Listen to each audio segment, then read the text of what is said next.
It's a grizzly. Should we get out of here? No.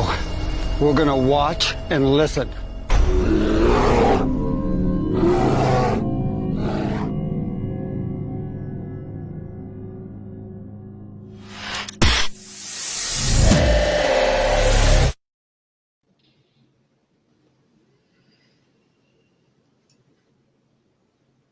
Yeah, what's shaking, everybody? Welcome.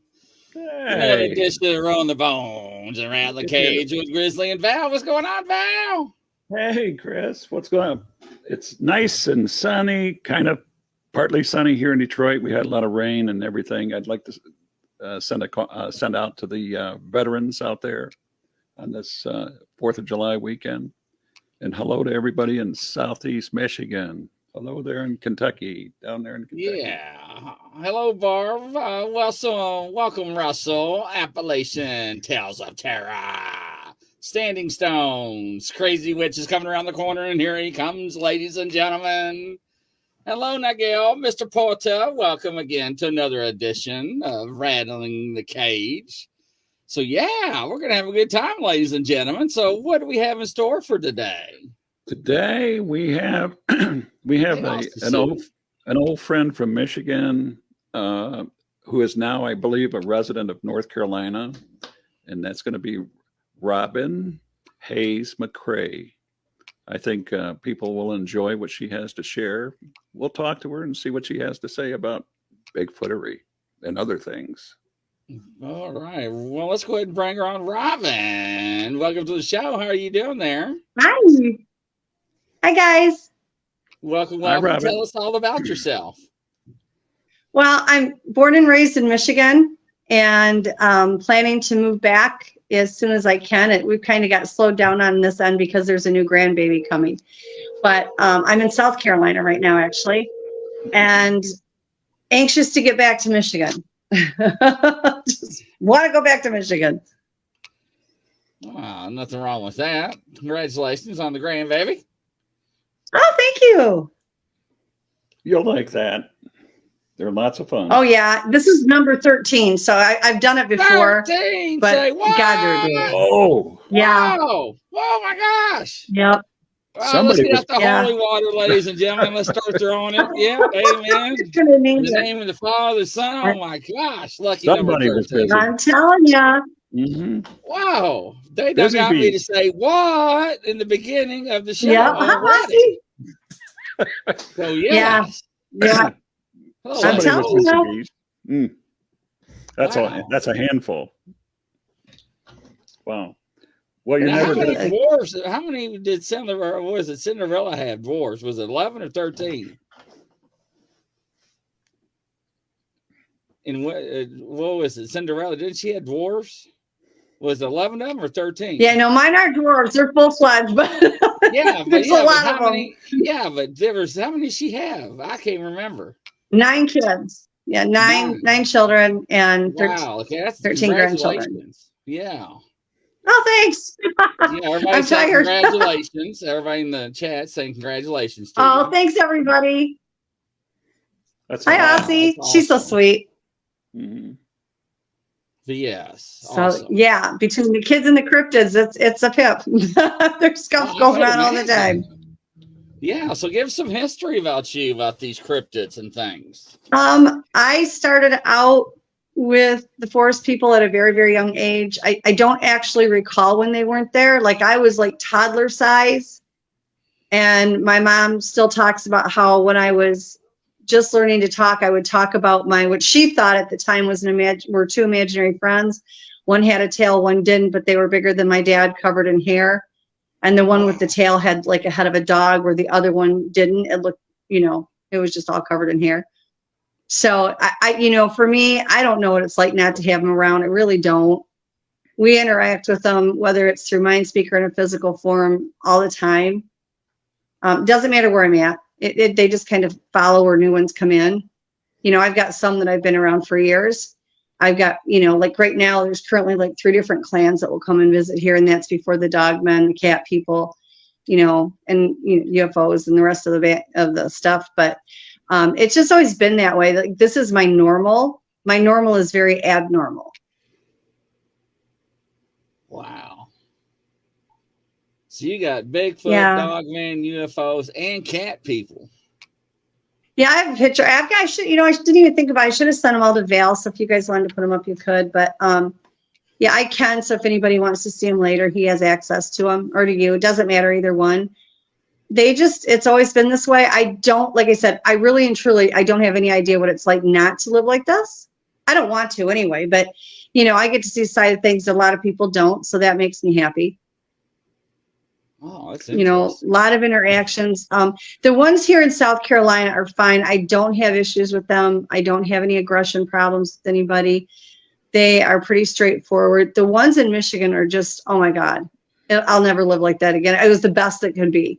You're talking interactions where walk up in the yard, and get 10 feet from me. Or, every night they would come up outside my window in my bedroom and pound on the window, and I would go out in the woods and sit with them for 2 or 3 hours. And I was that crazy lady in her pajamas and slippers and no flashlight. And just the constant interaction and the constant games. It was just wonderful. And we get interaction here, but the ones there were so over the top that you get spoiled really easy. Mm. Our common friend, Bob Daigle, you know who he is. I love Bob. Mm-hmm.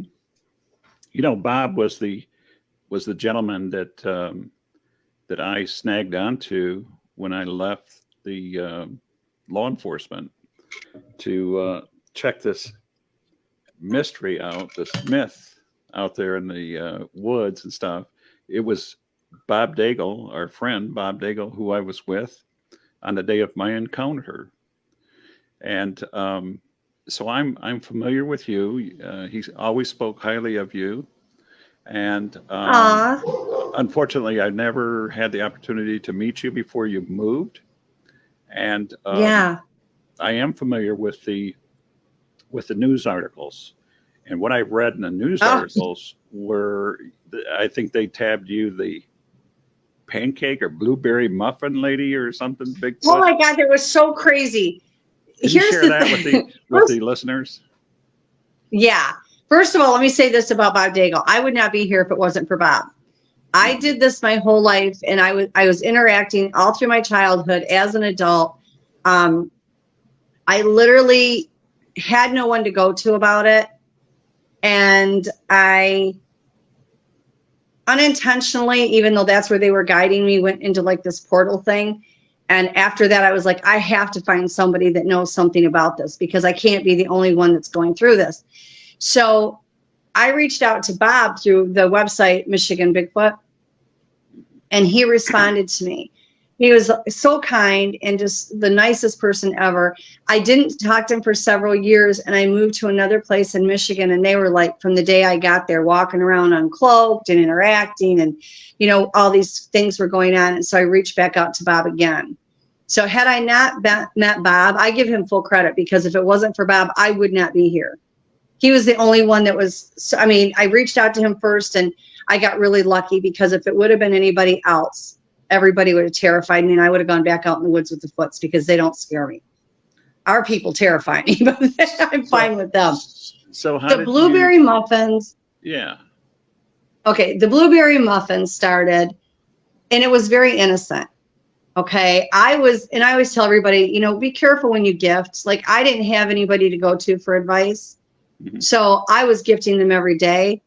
The group I was with, I never had to worry if I missed a day, they never got, violent or aggressive, but a lot of them can, because they expect that every day. My group wasn't like that.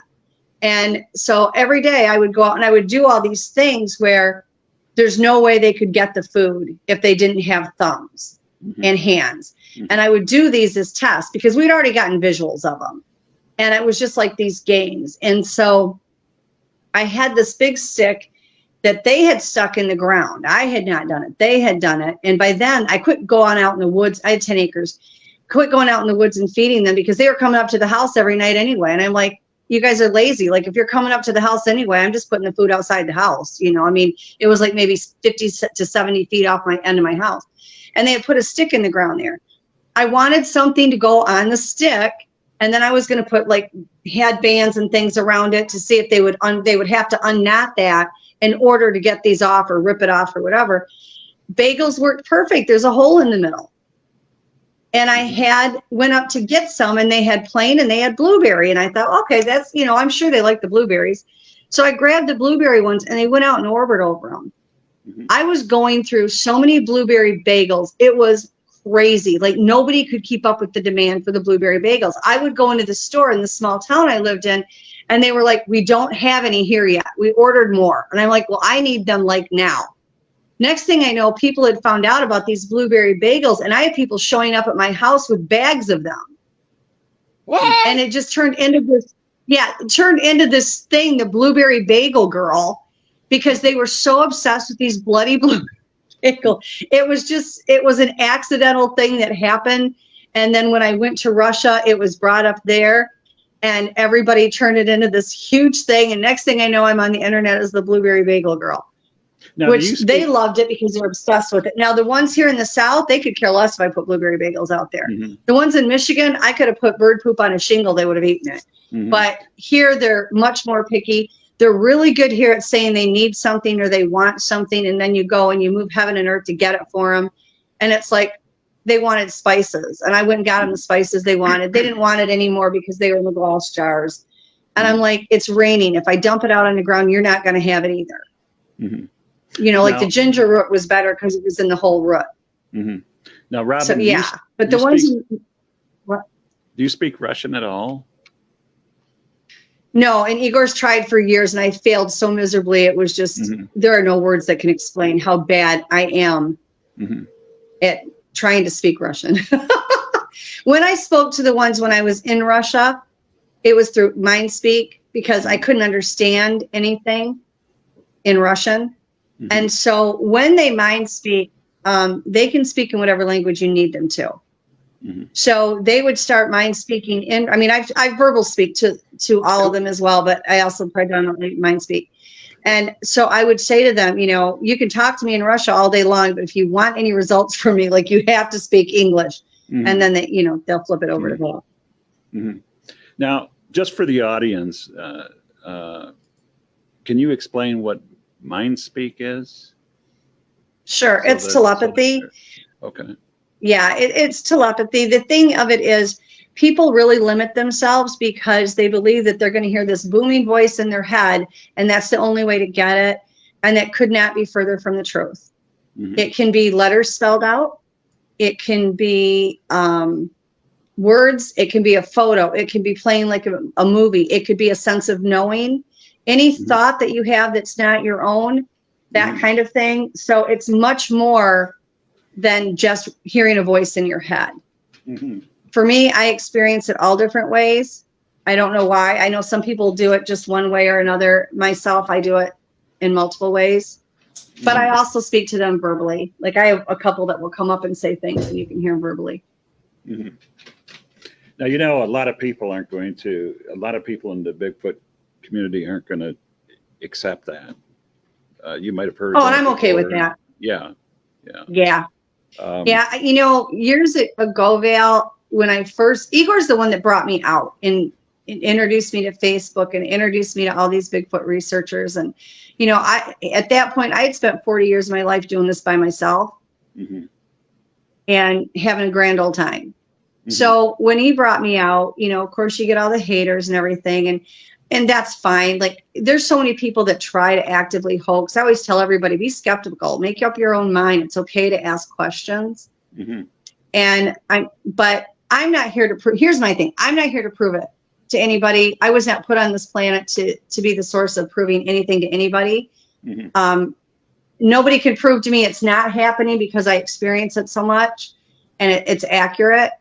There's the people that I work with a lot of people, whether it's to help educate them on the culture and the ways of being around them and or how to interact with them, or whether it's they just need somebody to talk to download and process what they've experienced.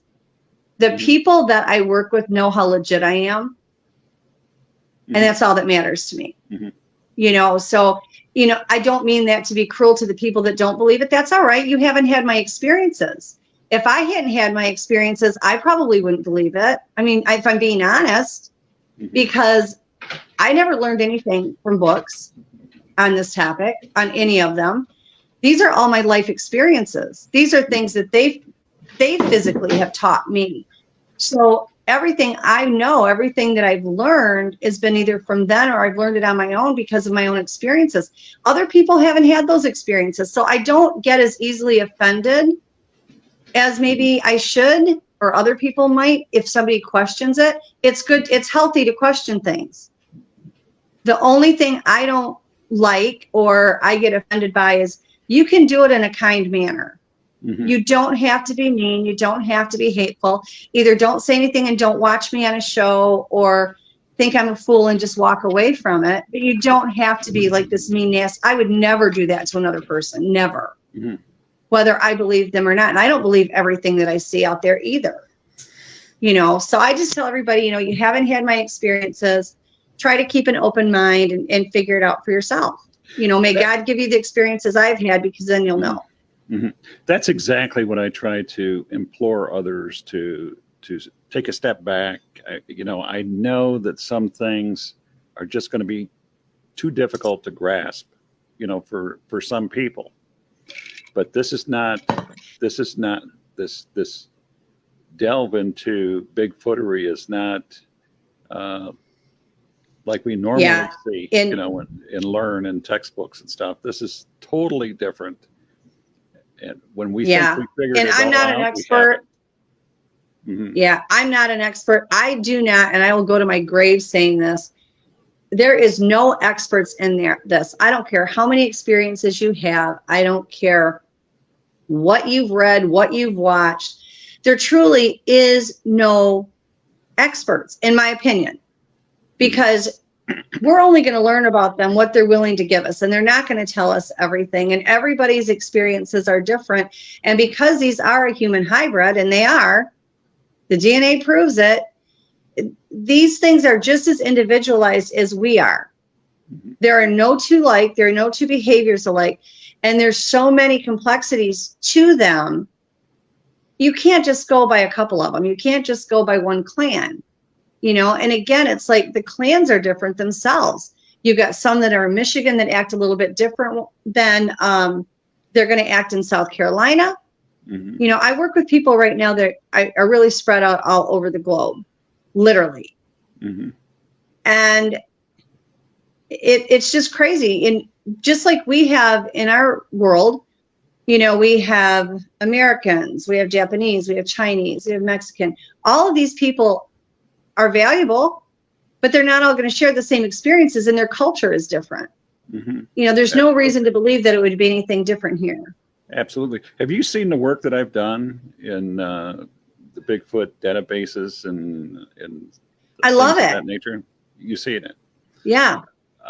Yeah. The only thing I ever worry about is, you know, when it comes down to locations. That's the only thing I get freaked out about, because like I have people that will track me down through the internet and actually find me in my home and say, just, you know, show me where they're at. And I'm thinking, are you kidding me? I would rather the whole world thinks I'm a fake than do that. And as far as that goes, I've had very qualified people in my home that can back up everything I said. Anybody from Igor Borstov, Janice Carter, multiple researchers. I never have been one to let a lot of people come because it's not safe for the forest people. And again, I would rather have people not believe me than risk one hair on their heads. I can take that hit better than I could take it if they got hurt. Now, I heard you a couple times, and I don't want to come at you like I'm being contentious. You know that, Robin. You've seen me. You know my demeanor. Yeah. A lot better than some people. But when you mention forest people, there's in society we have rules and norms. Norms make the rules. Everything that we accept, that's what the community out there at large is willing to accept and tolerate. Right. That's how we have norms and laws. If if wherever you're at, Michigan, South Carolina, wherever you're at, you've got rules, and you cannot Right. go up to somebody's house and peep in their window or try their Oh doorknob. no, I've literally walked out on my porch and had strangers on my porch that I've had to ask Well, to leave. I'm in Southeast Detroit. I mean, Yeah. there's a lot. You that get it too. happens. Yeah, there's a lot happening here. They're not Sasquatch, they're not Bigfoot, they're people. But Right. what I'm saying is that in society, as we live, as we know, we have rules and laws. We have to have that, or else everything would be in chaos, and it would be a bad place. Out there in the wild, if we call them people, are they subject to laws? Are they subject That's to a laws? really good. Well, that's an extremely good question. I'm actually glad you brought that up, Val, because the thing of it is, I mean, I call them forest people because it's such a problem. Everybody's calling them, are they a Sasquatch? Are they a Yeti? Are they a Bigfoot? And like the Sucaloos in Louisiana, you call them a Bigfoot, they get all upset about that. They don't like that term. Other ones are fine with Sasquatch. And that's why I just started calling them forest people. But what you said is really important, because there has been multiple people and in various states that have tried to do the protection laws to help them. And where it fails is, yes, they are a people, but they are never going to conform to our way of life. No. They have a completely different way of life. There's a completely different culture. I mean, they aren't going, and it's not that they are less intelligent than us, because they are by far superior in intelligence. But the thing of it is if you want to help them, quit putting them in the box with our people, because they can't live like that. They're not going to live like that. They have their own culture. They have their own laws. They have their own way of life. They have their own way of doing things. And it's been very successful. Ours is failing miserably. Like, we are not waking up to the fact that this whole level of consciousness with them is vital. They work under the law of one. They work together. We have failed at that. That's why we have the problems we have. But that aside, we can't, as much as they are a type of human, they are not our human. And that's a really big difference that people don't understand. Are they a people? Absolutely. Are they our people? 100% no. They come from a different way of life. They come from a different culture. Did they come from this We world? can never expect them to be able to understand our laws. Robin, did they come from this world, in your opinion?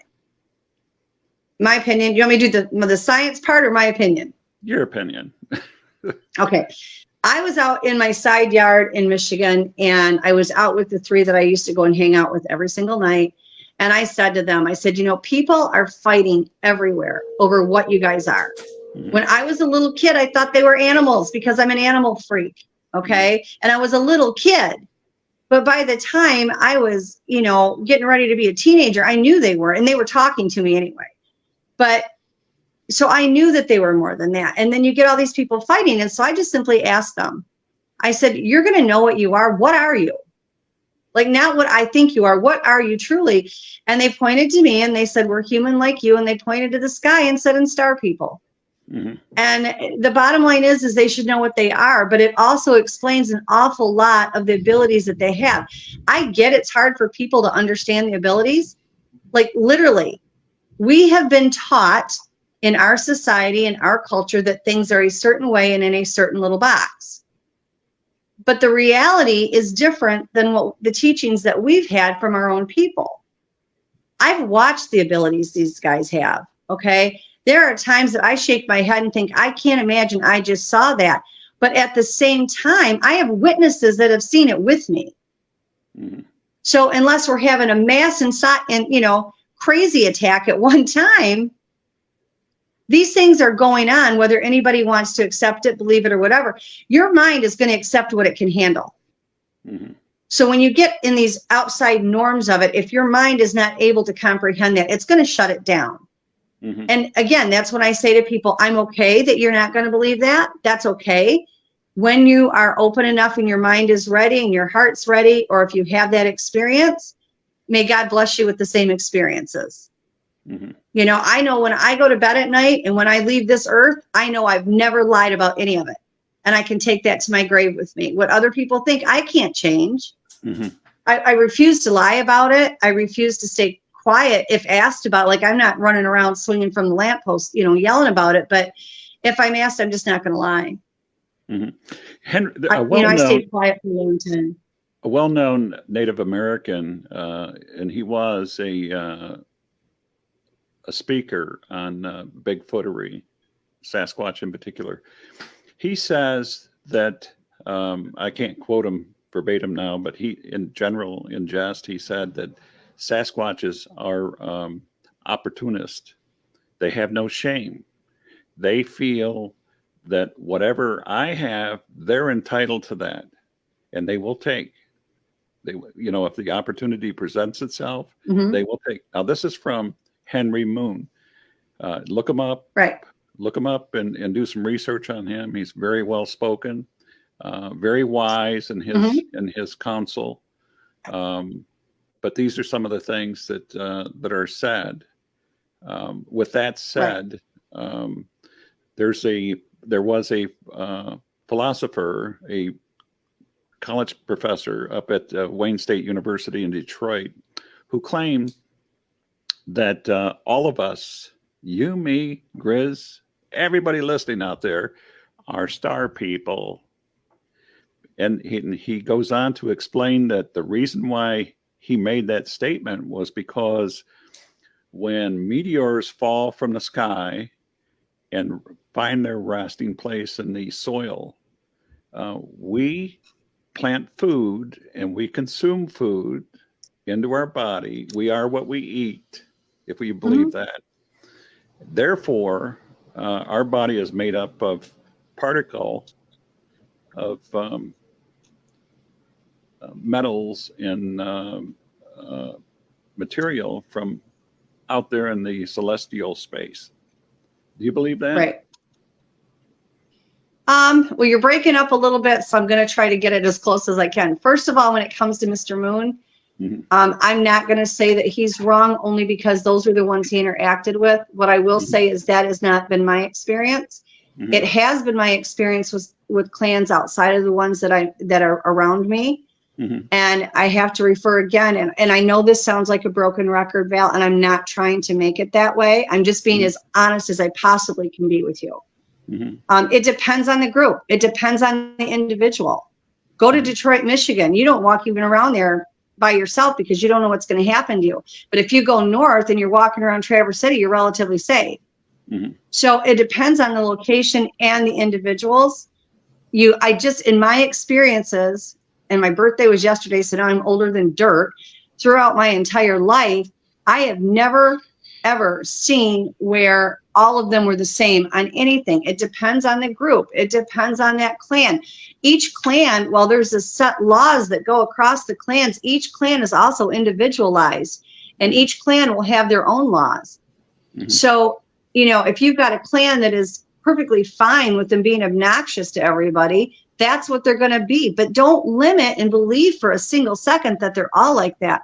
The ones I've had around me have saved my life 6 times. They have been extremely caring, extremely loving, and I've been very blessed. I've not had that when they could have. I have a ton of animals. If they were so opportunistic, they could have taken my animals anytime, day or night. Instead, what do? They bring the things to play with and they toss in the yard with them. The worst they've ever done with mine is because South Carolina just has a very bad feral cat population. I feed probably 50 different cats that show up. And I have 2 large pens in my front yard. And as I can finally get hands on them, I find out the sex. I separate the boys from the girls until any of the rescues can take them. And so I have these giant cat houses in there with bowls of cat food inside the houses. These are completely covered. And there's no way pine cones or anything can get through the fencing and into the cat houses and into these bowls. And I'll fill the food bowls up and I'll go out there the next day. It's all empty and it's filled with pine cones. So the worst they've ever done is taken the cat food. They have never harmed, in my lifetime, they've never hurt one of my animals. I have mini pigs. Okay, that's pork. If they were so terrible, they could have taken off with one of my mini pigs at any given time. In fact, when one got loose in the woods, I asked them to find him and bring him back, and they did. Mhm. Like, Well, you know, I mean, Robin, excuse me, pardon me, but Robin, you No. know that's not the experience of a lot of people, and I look at no, it's different for everybody. Like, I think Mhm. that's so important because are there bad ones out there? Yeah, Mhm. there's ones that are lethal. Mhm. There Mhm. is. I mean, you'll never hear me say differently, but primarily they're more good than bad. And then Mhm. again, I flip that and I keep doing this, but it's the truth. Flip it back over to our people. Mhm. We have murderers, we have rapists, we have pedophiles, we have lunatics out there. Mhm. I would rather be out in the woods with 100 Sasquatch than I would be out in the woods with 100 strangers I don't know, because I would feel safer. Mhm. You know, Yeah. you have to kind of look at it and say, just because they're a Sasquatch and they look different and they feel different and their culture is different, Mhm. doesn't mean that our people are perfectly great and, you know, there's problems over there. Are there people that have problems with them? Oh, absolutely. But again, there's people that can't live by Detroit, Michigan because it's so hostile there. Mhm.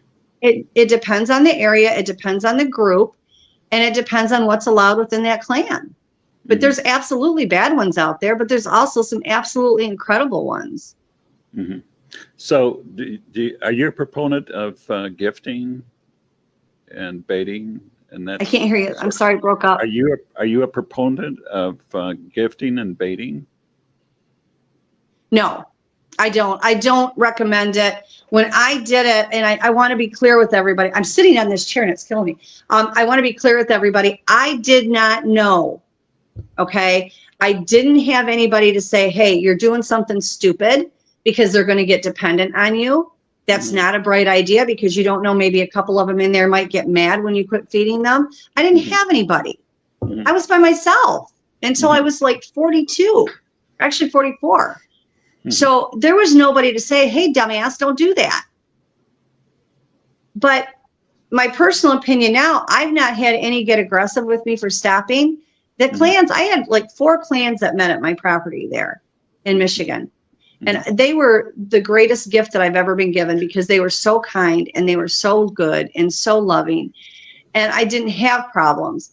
But I also became very much aware that that's not everybody's experience. Mhm. So I am perfectly fine with people gifting. But what I tell people is, if you're going to gift, do white rocks, which are, you know, a friendship thing, do white Mhm. feathers, Mhm. you know, kids' toys for the kids, making sure they're not so tiny they can get stuck in somebody's throat.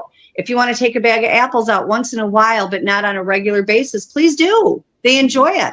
My friend Duke Sullivan from World Bigfoot Radio, he goes up in the mountains, and he's not there every weekend, but when he goes, you know, he brings this huge array of food for them and leaves it. But they know that it's not going to be there every single time. It's when it becomes an every time thing, that one is when you run the risk. And because they are individuals, just like we are, we have good people and bad people, so do they. So no, I do not recommend it at all. Mhm. Mhm. I truly don't. Now, I think I know the answer to this, and you don't have to answer if you don't want, if it makes you uncomfortable Okay. or for some other reason. What county was it that you had these blueberry experiences in? The blueberry ones were in Nuevo County, but I also had experiences in Tuscola and Genesee County Okay. as well. Okay. So I don't know if you listened to earlier Rolling the Bones podcast, but we had a friend of ours on from Benzie County, and I guess we can dub him as the Peanut Butter Man. And I can't hear you. It's breaking up again, sweetie. yeah, he was dubbed the Peanut Butter Man because he Oh, okay. was gifting peanut butter, jars of peanut butter, lots of peanut butter. And it got to the point where you know, it caused a problem. It caused a big problem. And Yeah. when he got injured, he wasn't able to get out there and give that routine of peanut butter. These things, I call them things, they went berserk and they went next door to the neighborhood and they caused problems. So now they got the state DNR involved in this. Yeah, I don't think people should gift because you don't know the individuals, because everyone is different. Not only does every single solitary one look different, they behave different, their mannerisms are different, everything. And you don't know. And when you're feeding them every single day and giving them their favorite things, it's like a small toddler that you get hyped up on sugar and you let them have all this candy every single day. And then you say, oh, sorry, we're not going to do that. They're going to throw a temper tantrum. Well, when you throw a temper tantrum and you're over 1,000 pounds, it's a problem. It's like Bam Bam Rubble going nuts. Mm-hmm. And it's just a bad idea, in my opinion. It's all right once in a while. Mm-hmm. There's nothing wrong with leaving a treat once in a while. But the problem is once you do it and you start doing it on a regular basis, you're opening not only yourself up to problems, you're opening up them to problems. Because you know what? When it comes down to it, at the end of the day, nobody is going to care that you are the one that's been feeding them over and over and over again to where they got dependent on it.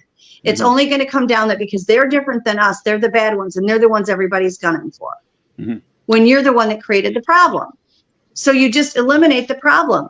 You can gift them anything. It doesn't have to be a food product. Mm-hmm. It simply doesn't. And I think that's, one of the things. And like people, I get contacted all the time. Like you have no idea. And I'm very blessed by it. Like I'm not upset by it at all. I always make sure people know how to reach me.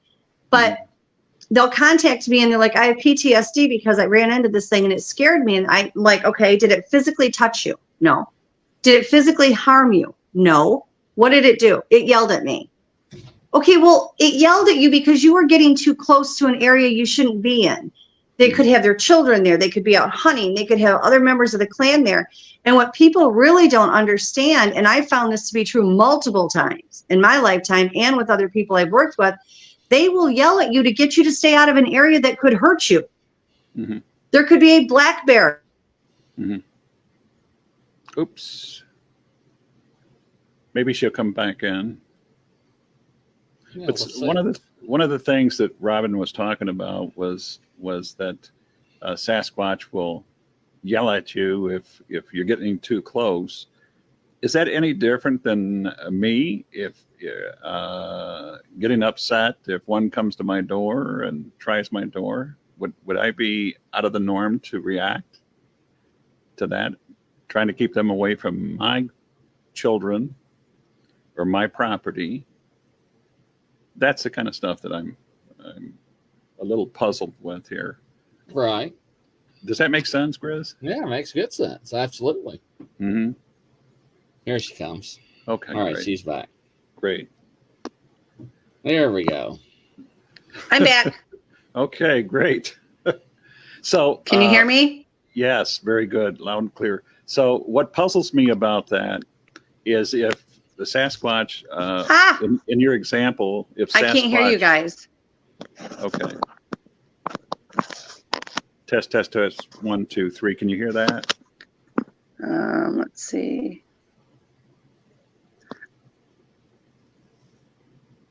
I can't hear anybody.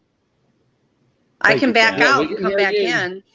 Yeah, we can hear you well and stuff like that. Do you want to? Yeah, she's going to come back in, she said. Okay. All right. So it's pretty interesting. I'd like to be a know good time more. to take.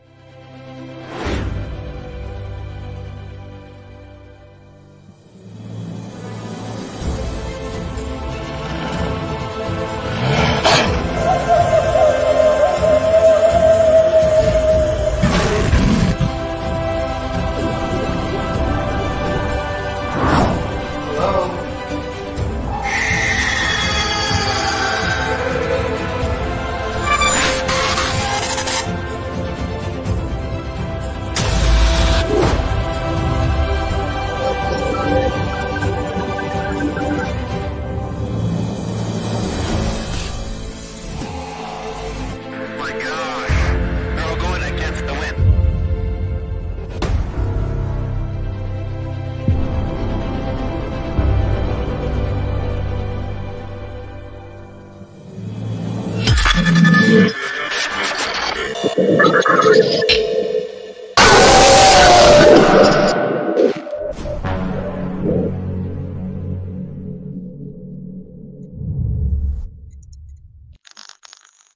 Well, ladies and gentlemen, now can you hear us, Robin? Yes, much better. I just switched over to the phone. But I mean, All they've right. stopped, like with myself. We have terrible venomous snakes here. It's insane. Nobody should live like this. And they've stopped the venomous snakes for me before. So, I mean, it's not, it comes down to reading what they're doing. And I'm not saying you can always get a good read on the situation, but not everything is bad. Mhm. I mean, really. And if you go out there and you're hunting, or not you're hunting, but like, let's say you're out walking in the woods, you don't realize they're out there and they're hunting for their family. They're trying to feed their family, and you blow that hunt because you show up. They may yell at you. If they want to hurt you, there is no place in God's green acre you can go. It's not going to happen. If they want to hit you with something, they're going to. And then it goes down to the size of the rocks when they do toss them, little tiny pebbles. They're just letting you know they're around. It's almost like a playful thing. You get to a little bit bigger stone and it's okay. You know, let's back it up a little bit. You're out of my comfort zone now, back up.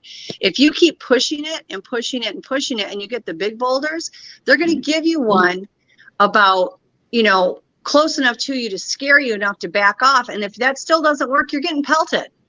Mm-hmm. But how many times does it take of them telling you this before we pick up on it? It's not all their fault. It's not all ours all the time, because there are bad ones, but it's not always all theirs either. Mm-hmm. Hey, Robin, real quickly, can you hear me good? Yes. Okay, it sounds like do you have this show on a computer or something, because I'm getting feedback? No. None at Yeah, all. it sounds like another app's open. Yeah, I don't have anything. Let me look. And she's gone, ladies and gentlemen. Okay. Yeah, it sounded like she had another app open. Or Yeah, something. yeah, it's confusing and stuff, and I keep getting feedback in my ear. So it's interesting, you know, some of the things she had said, but again, if Sasquatch warns people they're too close with pebbles and rocks, when they come to your property or my property, hello, Robin. You there? Yes. Yes. Can you hear us? Now I got no volume again. Oh. I do this I probably do 3 or 4 shows a week. I never have this issue. I don't understand what's going on. Mm-hmm. Yeah, I don't know. The On, sound I can volume turn was it good. off. Yeah, nothing. very good. Yeah. Try this again. I can try the other one again, but I don't know what's going on. Mm-hmm. It's frustrating. Yeah, something wrong.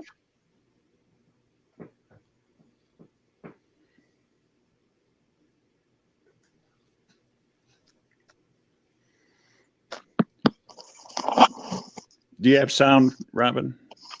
Let's try it.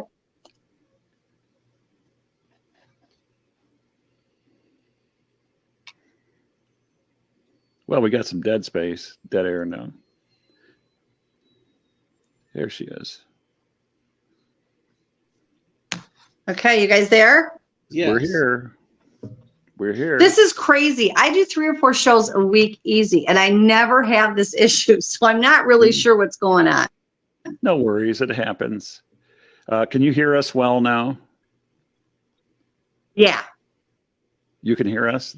You know what? I normally do, Lady Wolf, use that headset, but normally I don't have to. Like, I can go grab a set and see if it'll work, but I don't have to. So we'll try it. If not, I can grab a set. Absolutely.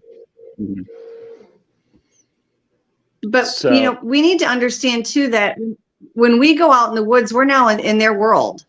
Like, how do we like it if somebody comes and barges down our front door and walks in?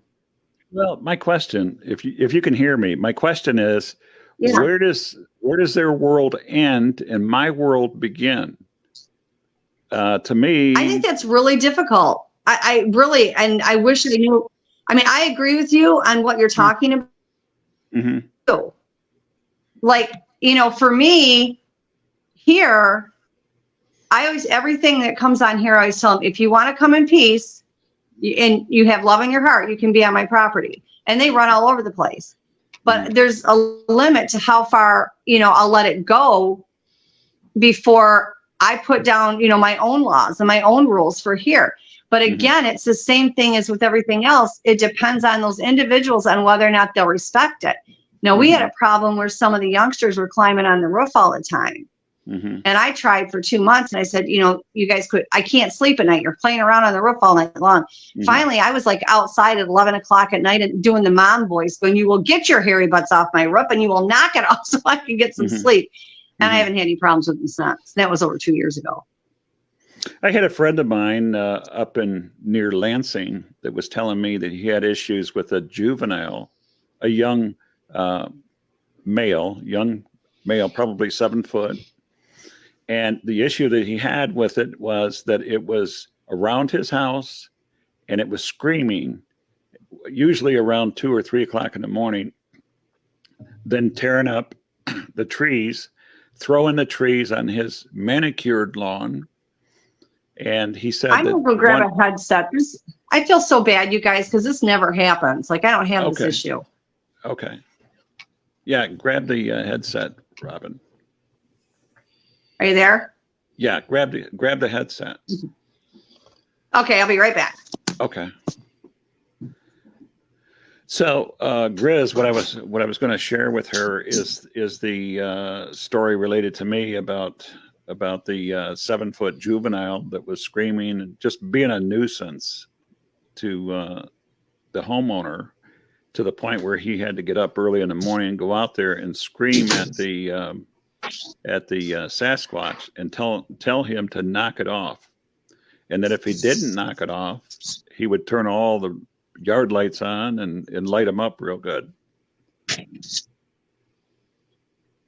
Wow. And he says when he did that, he heard a deep chested growl, a muffled voice in the background. And he took that as an alpha male, whoever it was, wherever it was, telling him to knock it off also. And he says after that, everything was quiet the rest of the night. Never heard another peep out of it. So.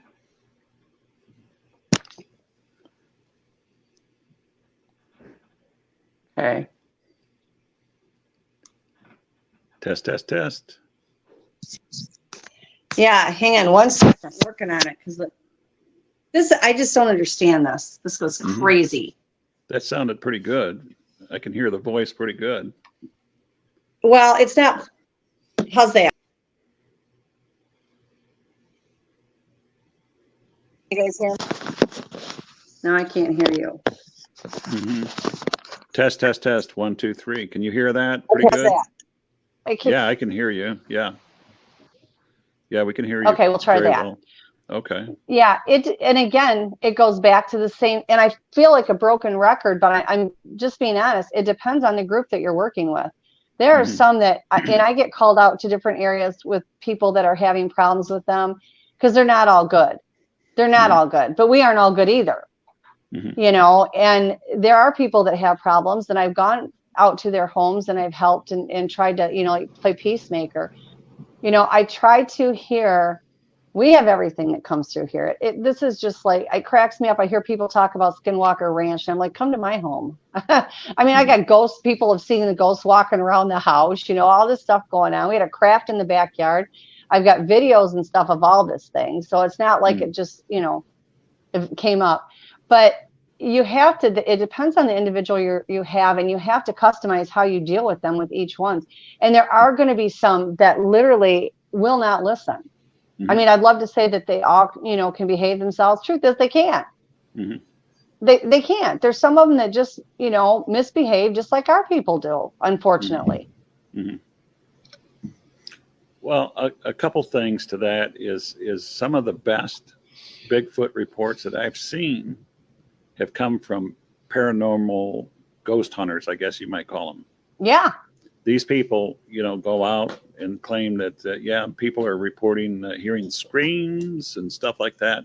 Well, as it turns out, and they realize too, and that's how the reports come to me, that it was a Sasquatch, making the screams, knocking on the walls and stuff like that.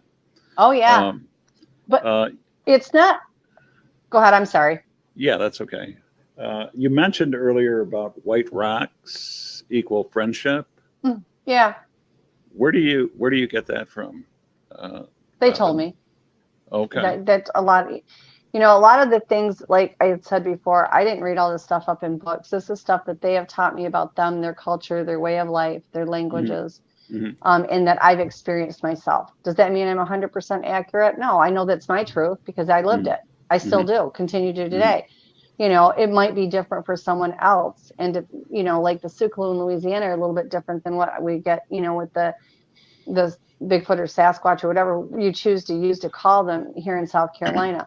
The ones in Michigan, with me, and then I had like 60 different individuals. I kept a chart and a book of everyone that came through, as well as the dogmen. Hmm. Mine in Michigan, the dogmen and the Bigfoot were living on the same property. They weren't sitting around the campfire holding hands, but they shared the territory without any problems. In fact, we actually have, and I have a picture of her, a female that was actually a hybrid from a dogman and a Bigfoot. Hmm. But so yeah, that can happen. The ones here, I have pictures of dogmen on my property. I have pictures of Bigfoot on my property. I have a picture of a dogman pup that was 30 foot up in a tree.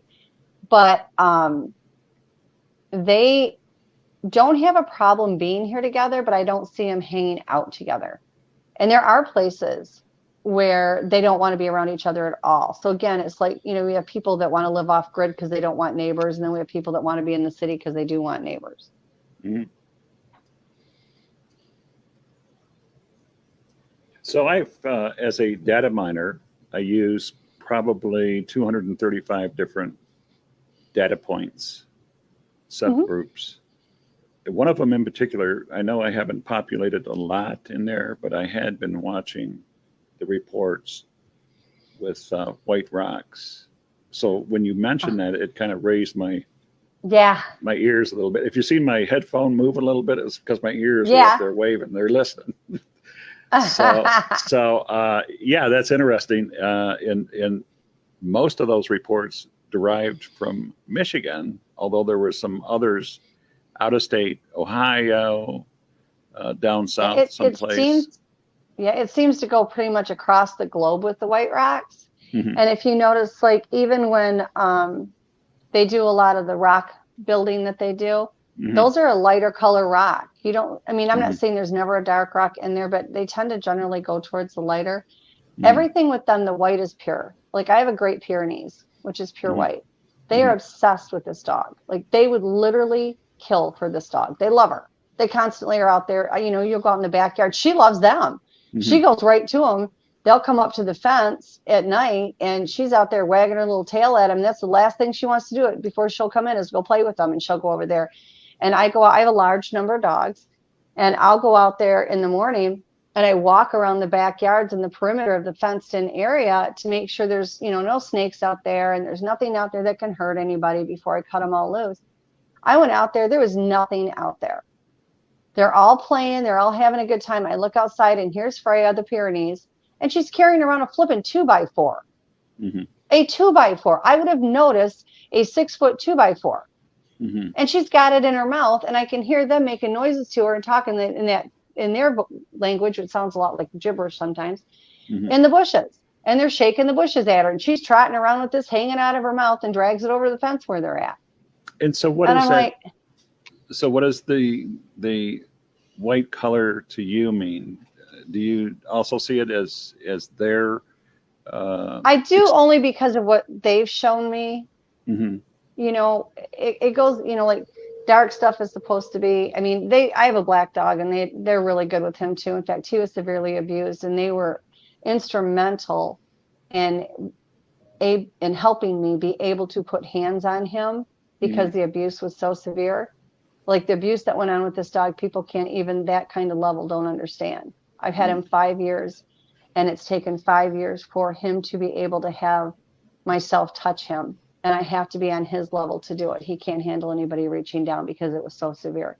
And it took probably a year before I could get hands on him, which was So, without having to pin him. And they were instrumental in that. They would, when he was outside, before, when I first got him, he was quite sick, and I didn't want him with the rest of them. So he was in a quarantine pen. Mhm. I found him at 4 and 5 months old. And I would look out there because you can see into my front yard where that pen was at from my bedroom. And I don't put the curtains up over my room because I like it when they're watching in the window. Like I change Really? in the bathroom and everything, but I enjoy that interaction at night. And Really? so I could look out the window and they would literally be in the pen with him. Hmm. And I would tell them, I'd say, help me tame him. I'm just trying to help him. Like, I can't even bring him in the house because if I go to let him outside in the backyard in the fenced in area to go to the restroom, I can't get him back in again because he can't handle me touching him. Like, I need help here. And they are instrumental in that help. Hmm. They have brought me dogs that have been abused. They have brought cats and put them on my porch that were half dead that needed help. I mean, yeah, there's some really evil ones out there. Hmm. Absolutely. And the evil ones are lethal because of the strength that they have and the abilities that they have.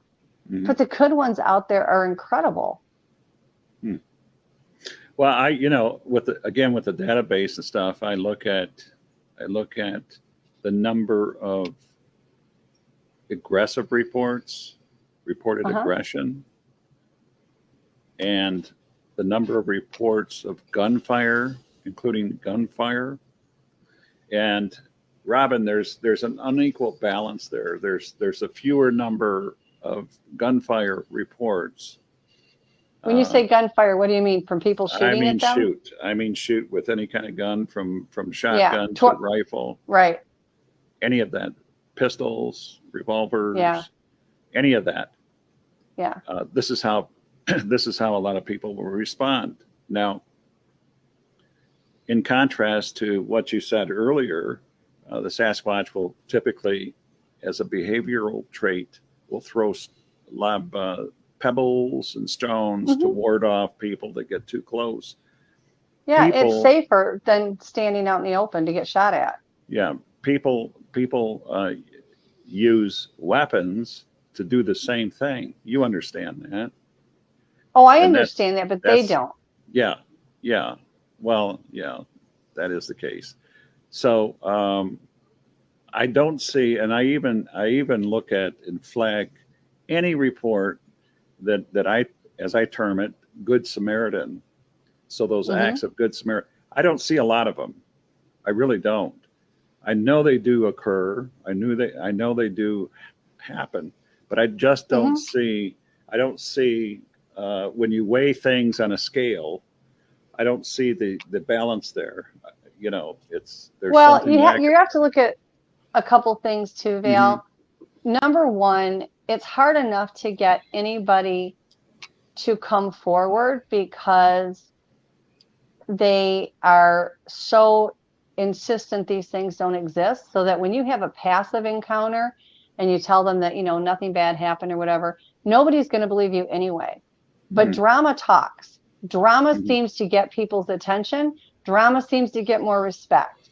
So Hmm. when there's something terrifying, you have more people coming forward. Hmm. Absolutely. Hmm. One of the things I find difficult in social media, especially It is. It Facebook, is. is. But you don't get, and this is just what I've learned with all of the hundreds of people that I talk to all the time. Hmm. And the people that have a calm experience generally don't come forward because they don't have to.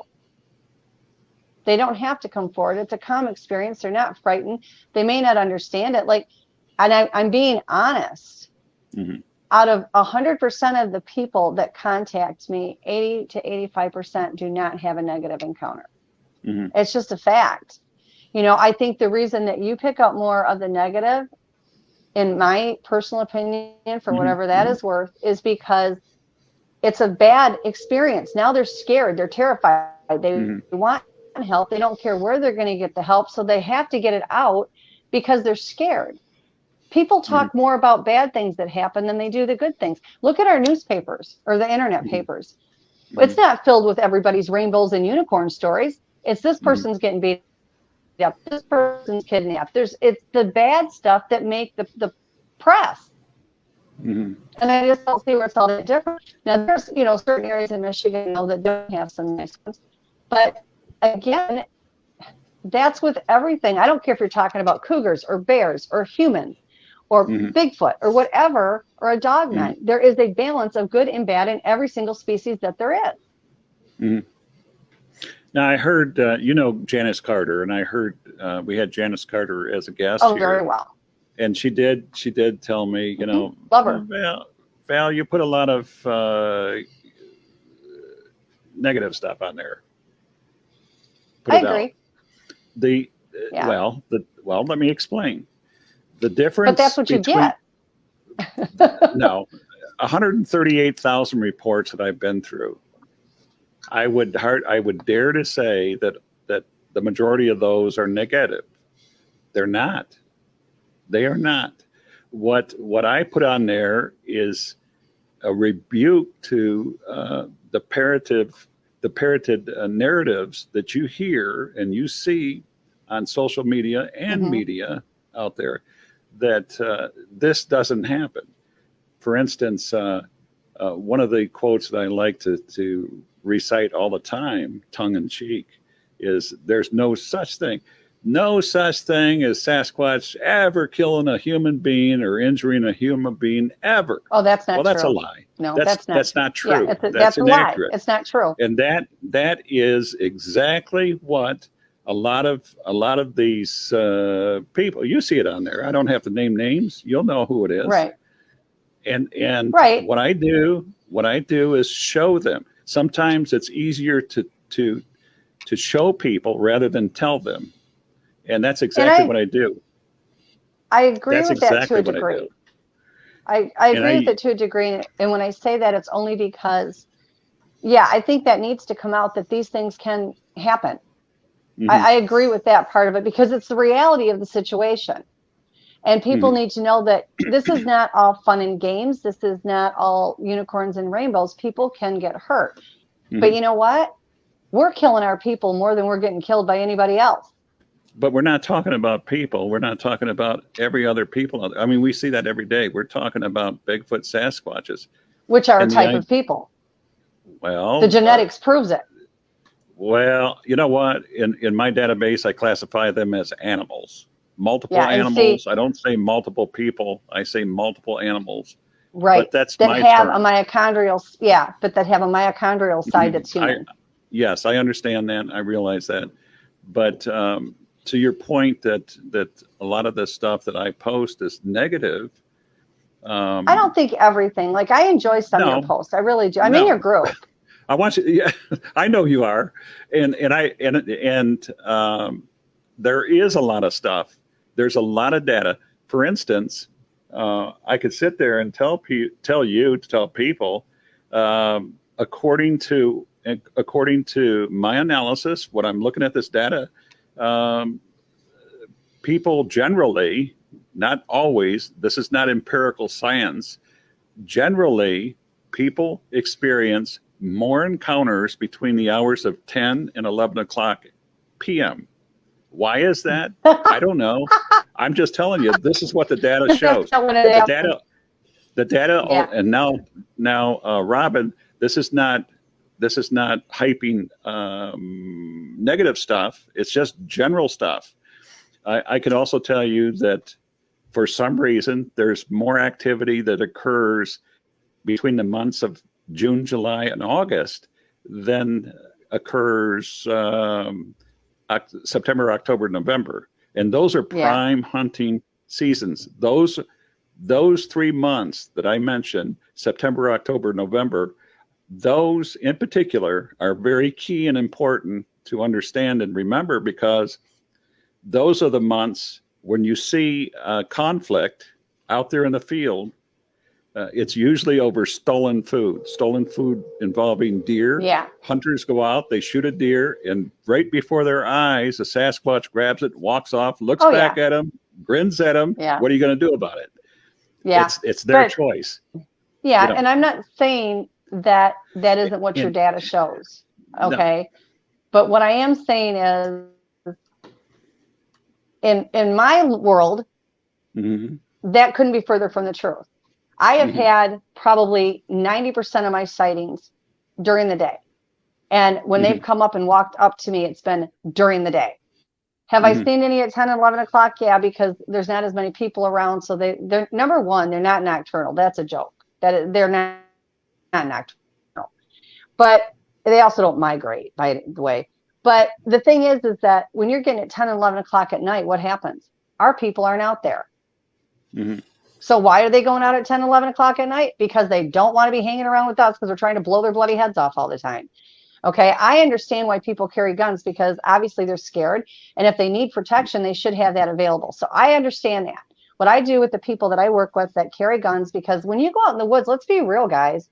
The Bigfoot are one of the minor things you have to worry about. You've got bobcat, you've got bear, you've got wolves, you've got coyotes, you've got cougars. There's a lot of stuff out there. So I can understand people taking a gun out there. What I do with the people that I work with, and has worked really well, is I'm like, when you go out there, they're going to know you have it. Okay. So if you think you can hide it, that isn't happening. They're going to know you have it. If you go out there, address the situation and say, hey, I just want you to know I brought this because I'm fearful of the other animals that are out in the woods. I want to protect myself, blah, blah, blah, blah, blah. None of my people have problems with taking guns out there if it's done correctly, if it's brought to them, because they're going to know it's there anyway. And they know how to read intent. They know how to read your mind. They know how to read your emotions. So if you're upfront with them, it makes them less worried. And so the people, yeah, go ahead. So the people that I work with that do that, it works for them.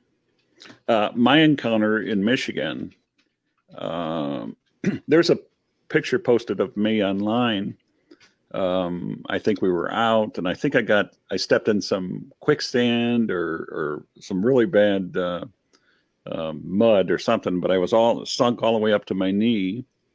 But you look at that picture, you can see a gat strapped to my side, which I normally always carry that. And it was right there during my encounter, and it was watching me, blinking its eyes. I provoked it. I called it a freak because I was stunned. I was in shock by what I seen, because these things aren't supposed to exist. That's the first time I've ever seen something like that in my life. And it's seen that weapon. I'm certain of it. Oh, I knew it was there. 100%. I had no intent. Robin, I don't harm anything. I don't hunt anymore. I don't harm anything. I don't, that's not my heart to do anything like that. But well, I have two very dear friends in Arkansas, William Lunsford and Stephen Hill, and they would no more unless they were physically threatened and they had no choice. But because of where they're located at, there's feral hogs, there's venomous snakes all over. They have to carry a weapon, and that's okay. But you need to know how to address it with them when you go out there. If you're sitting in your home, Val, and you've got your family there and you're watching TV, okay? Somebody comes and kicks open your front door and they're carrying a gun with them. You're going to protect your family. You're going to protect your home, okay? So while we can't really get them to understand and they can't get us to understand the boundaries of each other's homes, when you're out in that woods like that, it's the same thing as if we had somebody kick open our door carrying a gun and walk in. You don't know that person's intent. You're going to protect. You're going to protect your family. Anybody would. It's not any different. That doesn't change the bad ones, okay? I'm not referring to the bad ones. I'm talking about the normal ones, the ones that are not crazy. And so that becomes an issue.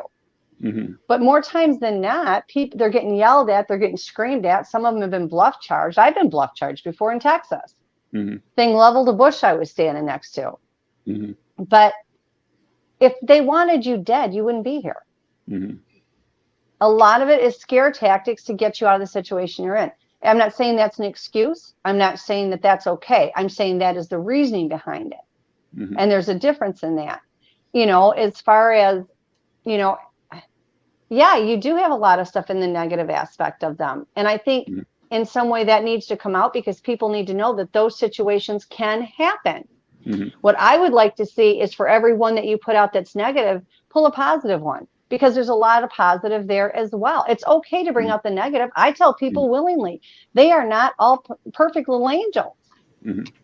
Okay. But neither are our people. And you have to go back and compare it to that, because whether you want to list them as an animal or not, they are a Mhm. human hybrid. They are not our type of people. They are Mhm. not. But it Mhm. doesn't discount the fact that they have a human genomes in them. Mhm. So they are. Mhm. And I knew that before I ever met Melba, Mhm. because I simply asked them. That was the whole thing. And so when she did the study, they were the ones that told me to find the woman that was doing it because she got it right. And I'm like, okay, I don't know this person. I found somebody that through a friend knew somebody that knew her. And I said, she's going to think I'm nuts. And just give her my phone number. If she wants to call, she can call. If she chooses not to, that's perfectly fine. I'm not running her down. I'm not harassing her. I don't know how in the world I can help her because I'm far from a scientist. Mhm. And she called me. We worked together for about 6 to 8 weeks. And she finally said, don't you want to know the results? That's all anybody wants. I said, I already know the results. They said, you got it right. Why am I asking you? Mhm. You have enough people asking you. And, in the scientific aspect of it, the father side on the nuclear side is unknown because there's nothing to test it with. So you have to keep that aside from what my opinion is, because my opinion comes directly from the source of what they are. But, and I do bring up the whole human thing a lot in regards to, but our people do this. And the reason I do that isn't to divert from them and their life and their culture. It's so people can understand all the things we're complaining about with them, our own people do tenfold. It's not just them. The only reason it's a bigger deal because it's them is because they're multiple times stronger than we are. They look different than us, and we've been taught to believe that they don't exist, and now here they are. Mhm. That's why it's so much worse for them. But I think it's irresponsible. I'm not talking about you personally, but it's irresponsible to discount the fact that our own people are doing far worse to each other. Mhm. But Now because it's a Sasquatch, then it's a problem. you're speaking to somebody that's actually seen uh, the results of human on human disaster. Right. I Right. mean, me, my Absolutely. So you eyes, know what I'm saying. exact. Yeah, your eyes are wide I know open. what I'm saying. I know what I smelled. I know what I felt. Yep. I know what I seen. It's Yeah. it's it's horrible. You know, Right. you Oh can't yeah. I imagine. mean, you've You gone through can't all that. You've seen imagine. it all. No, I Um, can't because I've never had to. But I no, mean, I can understand where you're no. coming from with it. But And on I the other think, hand, if you want to call them people, to me in my mind, and I can only evaluate this from the experiences that I've had: law and order, community, social, society, norms, laws, etc. right. Um, if you call them people, then it seems to me that they're entitled to pay taxes too. They have to Well, and abide by I laws and do, norms and stuff of yeah. society. You can't Well, walk. I understand where you're coming from and I Yeah. respect it. Like, I may not Hmm. exactly agree with you, but I do Hmm. have the respect that that is your opinion and you're entitled to it. Hmm. And because of your background in law enforcement, Hmm. I can understand where your mindset is 110 Hmm. million percent. Hmm. I can absolutely see both sides of the coin very clearly. And I'm not saying that you're wrong in that belief system. Hmm. Okay. Number one, I don't ever tell anybody that they shouldn't believe what they're believing because they're entitled to it. And I have a respect for you to have that. But I'm Hmm. saying in my world, Hmm. where I've grown up with them, I've lived with them, I've watched this fall out, I do consider them a type of people, and not our people. And I've said that a million times. They are not our people. They're never going to be our people. The reason why I do believe they are people is because they have a culture, they have their own clan laws, they have a way of life, they have language, they have an alphabet, they can read, they can write, and the list goes on and on. And if it walks like a duck and it looks like it's a duck, it's a duck. Hmm. It's not the same that we have. We live in entirely different times, different cultures, different ways of life. Hmm. I think, like, again, and I stress this, I get why you have the belief system as you do because of your background. Hmm. That makes sense to me because of your background. But it also makes sense to me because of my background that my thinking is different. Like, I don't find it offensive. on your beliefs in the very least. I think you're a wonderful person. I wish I would have had, I didn't get a chance to talk to you a lot when I met you at the conference, but Yes, I I have had a little nothing. louder. I didn't get to see you very much. I just, it was a brief hi bye and that was it. And so, Yeah, it was very busy. yeah. So, I mean, I have nothing as far as a bad thing to say about you or your belief system, Mhm. even if I may not share it. I Mhm. think that there are common denominators in it. But again, I think a lot of it has to be your mindset is based on your experiences and what you've gone through. That cannot be discounted. But again, mine are different because I didn't share the same thing that you went through and that Mhm. you've experienced any more Mhm. than you've gone through and experienced what I have. Exactly. Just to expound on what you said about how unique we are, you and me, everybody else here, everybody that's listening, lift your finger up. You see that index finger? That fingerprint is unique. That's how this, Hmm. just to show how unique we are. There is no, Absolutely. there is nobody in 7 billion people of this world that have a fingerprint like mine. That's never been proven. That is scientific. That's a fact. We are all unique. We all are an abundance of our experiences, our culture, and therefore we tend to look at things according to our experiences. You know, Exactly. our learning, everything that makes us up. Whatever we've been taught, whatever we read, whatever we learned. You combine that with our experiences. That's where our ideas and knowledge comes from. But that's very Right. good. Oh, That's very good that you pointed yeah. that out. And like Ninja Dave is on. I just want to say something. I love you, Dave. I haven't talked to him in a while. He's awesome.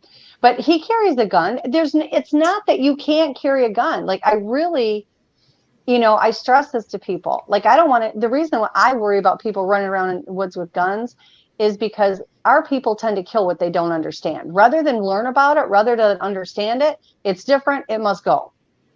And that happens a lot. That's the reason why I don't like it.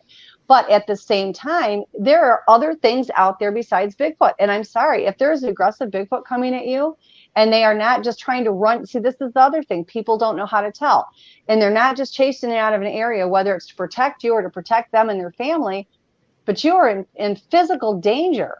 Okay. If one of our people was going to harm me and I had a gun and I was in physical danger, I'd pop that puppy in a heartbeat. And it would be the same on the other side of the foot, no matter what it is. So I get that. But it's how you address it when you walk in the woods. It's how you address yourself when you're out there. And you have to go about it reasonably and not just say, oh, look, it's different. It looks different than me. I don't know what this is, but I've been trained to believe it doesn't exist. Bye bye. That's not okay. That's just not okay. But if you are in physical harm, if you are in danger, you should have the right to protect yourself. Just make sure that you actually are in physical danger because a lot of people get so scared by the appearance and by the way of life that they have and the mannerisms and their ways are not ours. They're never going to be. Okay. They are going to do things different than us. So what they do, we misinterpret. What we do, they misinterpret. And that makes a very dangerous situation. So you've got to come to the consensus before you start shooting those firearms off. I'll tell you, I'll tell you, Robin, I've spoken to members of the Michigan militia. I've been out in the woods hunting and encountered them. And I served 2 tours in the military. And I'm going to tell you, these were just some of the best, nicest, friendliest people I ever talked to.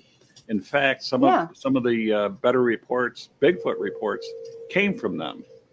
And some of the things that they told me was they were out there in Lenawee County, Lenawee and Jackson County. They encountered them. They knew that they were around, and some of their members were feeding them. Mm-hmm. And in return, the Sasquatch kept the coyotes at bay. Yep, exactly. I mean, they can do good. Absolutely. So it's like my neighbor. I have a neighbor on either side. I live in Venomous Snake Central. The neighbor on the one side of me, she goes outside and has, copperheads around the bottom of her porch. I've already taken out one of her dogs. Neighbor on the other side has the same problem. And then the one that had the dog taken out has had rattlesnakes over there as well. I asked them to keep him off my property, and we had one that went into my bushes and never came out of my property. We had another one that when Jan Carter was here, went under the air conditioner unit, but I never saw it. All I saw was the snake skin, where it stuck out. So I'm not getting that problem. And I know darn well it's because I've had help from them. When I lived in Michigan, when my mom was a kid, she had a cabin in Michigan. Her mom and dad did. And they would get chased by the blue racer snakes all the time. So I grew up terrified of these blue racers because my mom would tell me, they would chase them back to the cabin and they'd be striking at the door of the house and everything. And I thought, dear God, I don't want that. And I'm not afraid of snakes. It's the venomous ones that I have the problem with.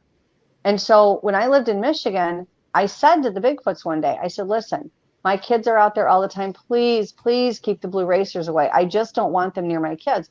I got up one morning and there was a blue racer there with a bloody rock sitting next to it. They crunched the head with it. And then they bit the head off of it. And it was in the shape of a human mouth where the bite was. And the bloody rock was next to it.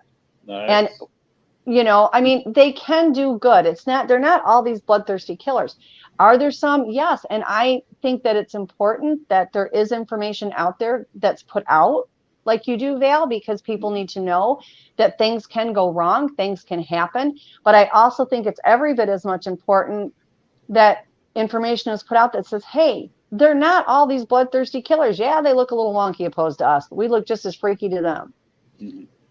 There has been countless times where they have rescued people, countless times they have helped people.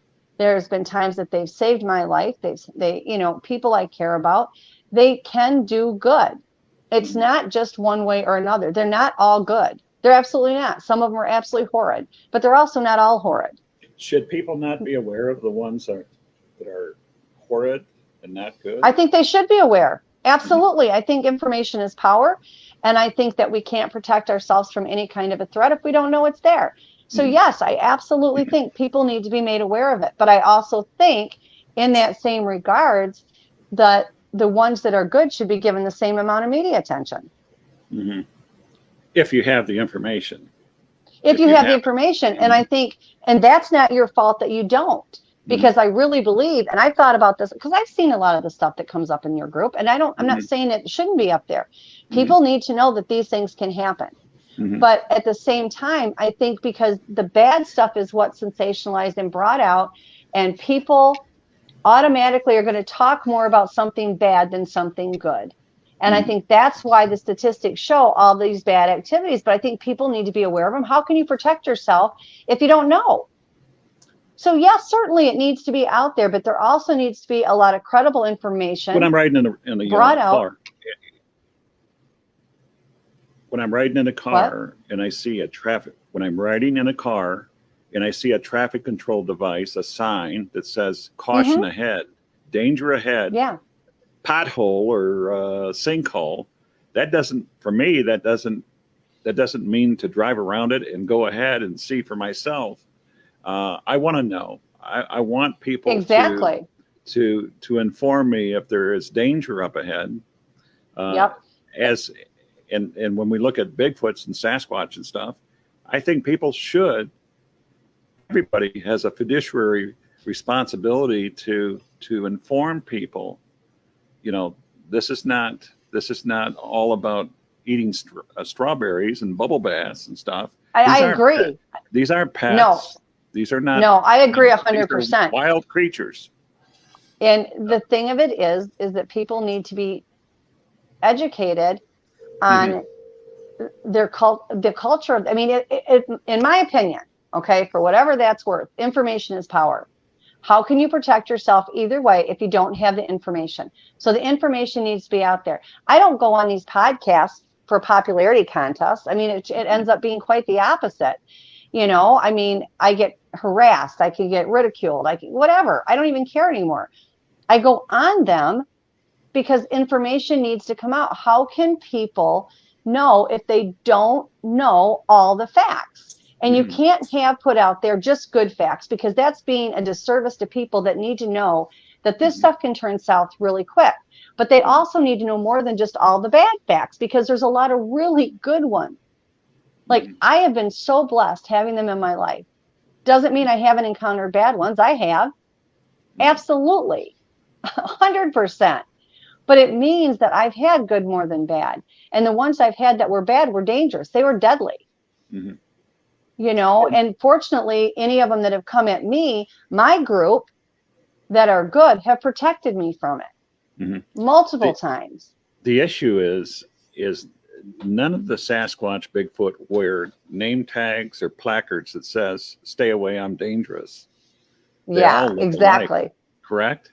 Yeah, but no, they don't all look alike. There's not two out there that look the same. Yeah, I didn't mean it like that. I mean, yeah, you know. No, I see what you're saying. I mean, how does anybody know?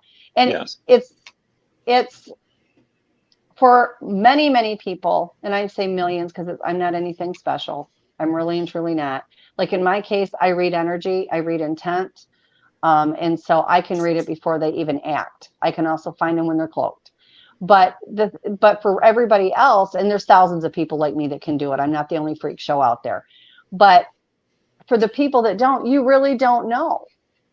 You really don't know. And you have to look at the situation you're walking in. And what I tell the people I work with is, if you're going into the woods and you even have an uncomfortable feeling, okay, that's your cue that now's not your day to be out there.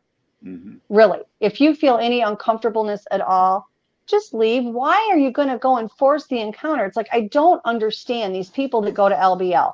The ones, the Dogman and the Bigfoot and the LBL are there because they hate humans. They don't want anything to do with us, and they're dangerous.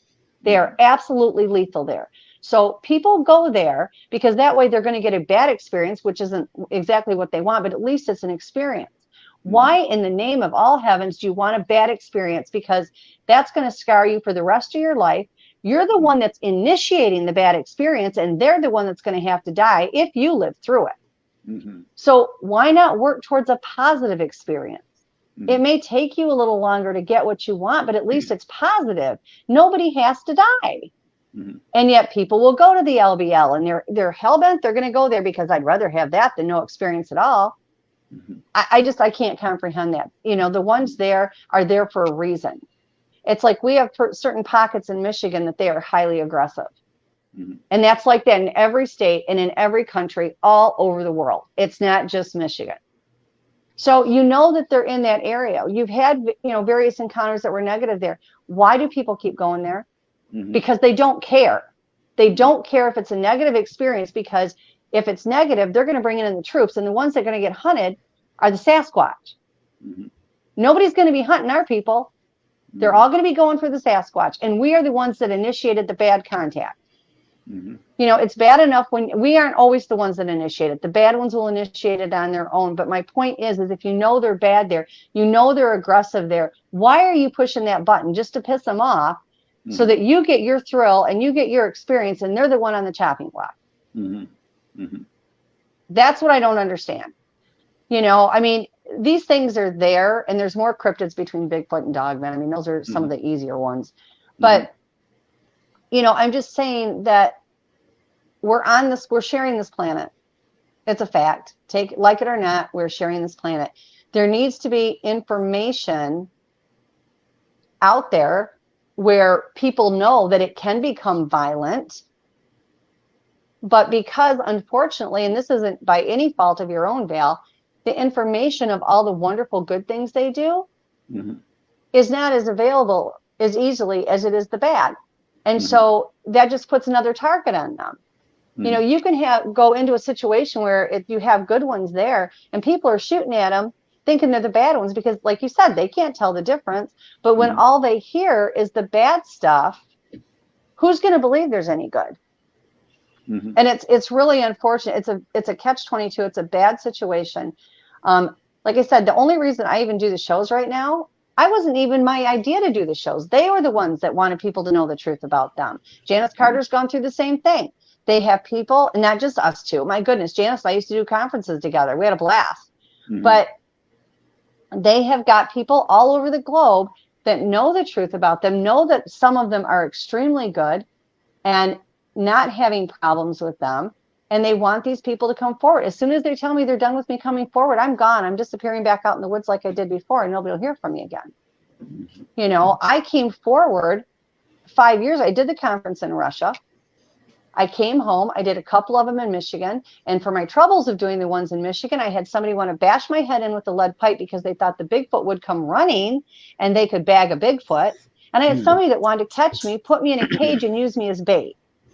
I stopped and divested myself from a lot of Michigan Bigfoot hunters because of the drunkenness, because of the raucous behavior, the brandishing of guns, and threats that I received. You know, broken leg. I'll break your legs if you don't turn over your isn't it terrible? Database and stuff. I'm not playing. You know what? In my world, I don't play that kind of stuff. I agree. Everything that we're all part of our experiences and stuff. In my world, you know, I encountered some pretty bad people. Oh, I can't even imagine. And to receive that kind of stuff from so-called Bigfoot researchers and stuff, I have no tolerance, no patience for that kind of stuff. I really don't. Yeah. Therefore, I had to divest myself from a lot of those connections and networking and stuff, and I'm happy for it. You know, wipe my hands clean of that stuff. I don't want to be a part of that. That is not me. Yeah. That's not who I am and stuff. Nothing I post is for laughs and giggles. No, absolutely. And I think that you look into my big brown eyes and see the stare. Nothing in there is for laugh and giggles. It really isn't. And I do have to say that I do commend you for bringing out the stuff about the bad ones, because people need to know. I just wish that it was more readily available information on the good ones, because that's really unfortunate, because the ones that are good with these things, they're higher frequency, so they're higher energy. Everything they do is at a higher level. They love deeper, they hate deeper, they fight harder. It all piles into it because they are much more energetic as far as their energy in their body, and their vibration or frequency is higher. The first time that I've heard somebody say that they read you was from Janice Carter herself. Yeah, I didn't know anything about this. I had no ideation in my world that is possible. Right. But to reiterate what I said earlier, I was, I had a GAT strapped to my side. I always did, and they seen it. It was there. It was exposed. But they read your intent. Yes, and that's what she was saying. But I have to tell you, I felt as though, and some people call this infrasound, and I have to believe that maybe that's part of it. I have to say that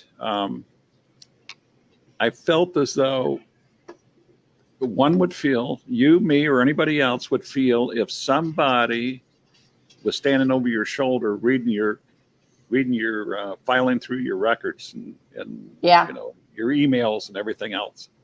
That was an intrusion to me. Right. And I felt very, very drained. I was very lucid in thought. I was thinking like I'm talking now to you, but I felt myself sinking into an abysmal sleep and tired and fatigue. I was very tired, like suddenly my batteries were drained, and I felt like I wanted to go to sleep. And the only thing that broke that feeling was my thought of free will. We're all given as a child, as a birth, right? Right. We're all given that right of free will. And immediately when I thought that oppressive feeling dissipated, and I told Bob was there. I said, Bob, we have to leave. I don't want to discuss anything. I don't want to answer any questions. I don't want to tell you the reasons why we have to leave. I was in a panic. We have to leave. Yeah. I was shunned. I was stunned, and I was shocked over what I had seen. And, 8.5 foot, 9 foot hairy man, in a tree, I'm not going to sit around there and ask questions and talk about this. We're going to No. leave. Either you Yeah. leave now I or mean, I'm get going to leave that without space you. between you. Oh, Yeah. yeah. There's no And doubt about it. the thing with the zapping when they do that, and I always say this and then I knock on wood really quick. I have not gotten zapped. I've had people standing right next to me get dropped on the ground. And it's nothing to do with me being anything special because we clearly know that's not the case, but they haven't wanted to. They are that accurate with it. They can pick and choose who they zap, how hard it is. That as unpleasant as it is and how miserable as it is, the flip side, and I'm sorry, I'm one of these people, there's a flip side to every coin. For every bad thing, you have to find something positive about it. For everything positive, find out what was the bad about it. I try really hard, especially in this research field, to be able to see both sides. Doesn't mean I always get it right, but it means I try. At the end of the day, that's all I can do. And you're getting zapped. Nobody ever asked that question, why? Like, is there something that I've done that I shouldn't have done that I can take away from this and say, okay, next time I shouldn't do it this way? I mean, or what is the whole purpose is why? Like when I work with people, and it's not always a human's fault that things go bad. Don't ever take it that way because they screw up just as much as we do. Mm-hmm. It just needs to be balanced out so people understand. I think people need the full information packet, not just part of it. Mm-hmm. And when it comes to these zappings, the thing that people need to realize is they can zap you enough to stop your heart and kill you dead in your tracks. Mm-hmm. Okay. And it takes them less than a half a second to do so. If you're still alive, there's a reason that they didn't want to kill you. They might have taught you a lesson. Was it the right thing to do? Probably not.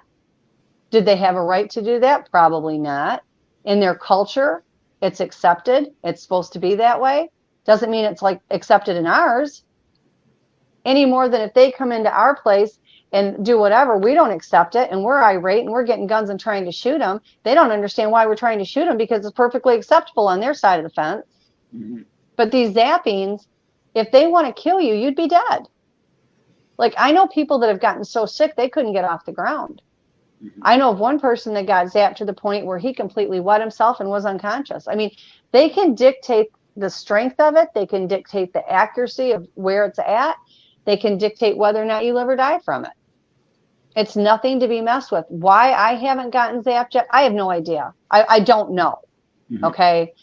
I just know that I've had people standing 2 inches away from me and they're in the ground withering around in pain and I'm fine.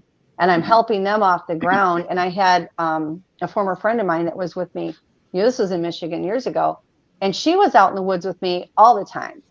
So she had seen them. She was there when Sadie brought her baby up to the house for me to see the baby. Now, Sadie didn't let her get as close as she let me, but she saw it, so she had been out in the woods with me almost daily. She would come over every morning after kids got out of school and we'd go walk out in the woods and we had a regular path that we followed and we interacted daily. It's not like they didn't know her. And we were out there one day and they wanted me to come over to this bush. They said they had babies in there. They wanted me to do a blessing for the babies. I said, not a problem. So her and I are walking towards this bush and all of a sudden I heard a moan and I turned around and she's not next to me anymore. She's about 25 feet back and she's laying on the ground, grabbing her head going, make it stop, make it stop, make it stop. Why are they doing this? Just tell them to make it stop. And I turned around and I could see where the mom was at and I could see a little bit where the babies were. And I'm like, knock it off. Like, you know her. You're the one that wanted us over here to do it. And they said, no, she can't get this close to the babies. You can, but she can't. And I'm like, fine, but you need to stop her. I'm not doing anything for anybody. And so they stopped and she didn't come in. She was fine afterwards. She got right up off the ground and, she shook it off and walked off. But why did they decide I was okay to do it? I don't know. I literally do not know. But they do. They choose. Just like we choose who we're going to let hang around our kids. It's the same way. Like they would bring the kids up towards the house and they had this area. It looked like a playpen. They brought in all these logs and made this big rectangular thing. And they would put the kids in there. And, I'd be like in the house and that's where the kids would hang out at. And it was like 75 feet from my front door.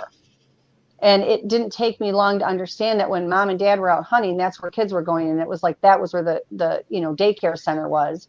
I was in the house. Nobody else was home. They always did it when the kids were gone. Once in a while, I would have somebody at the house, but it was generally by myself. And I never went to the kids. I knew better.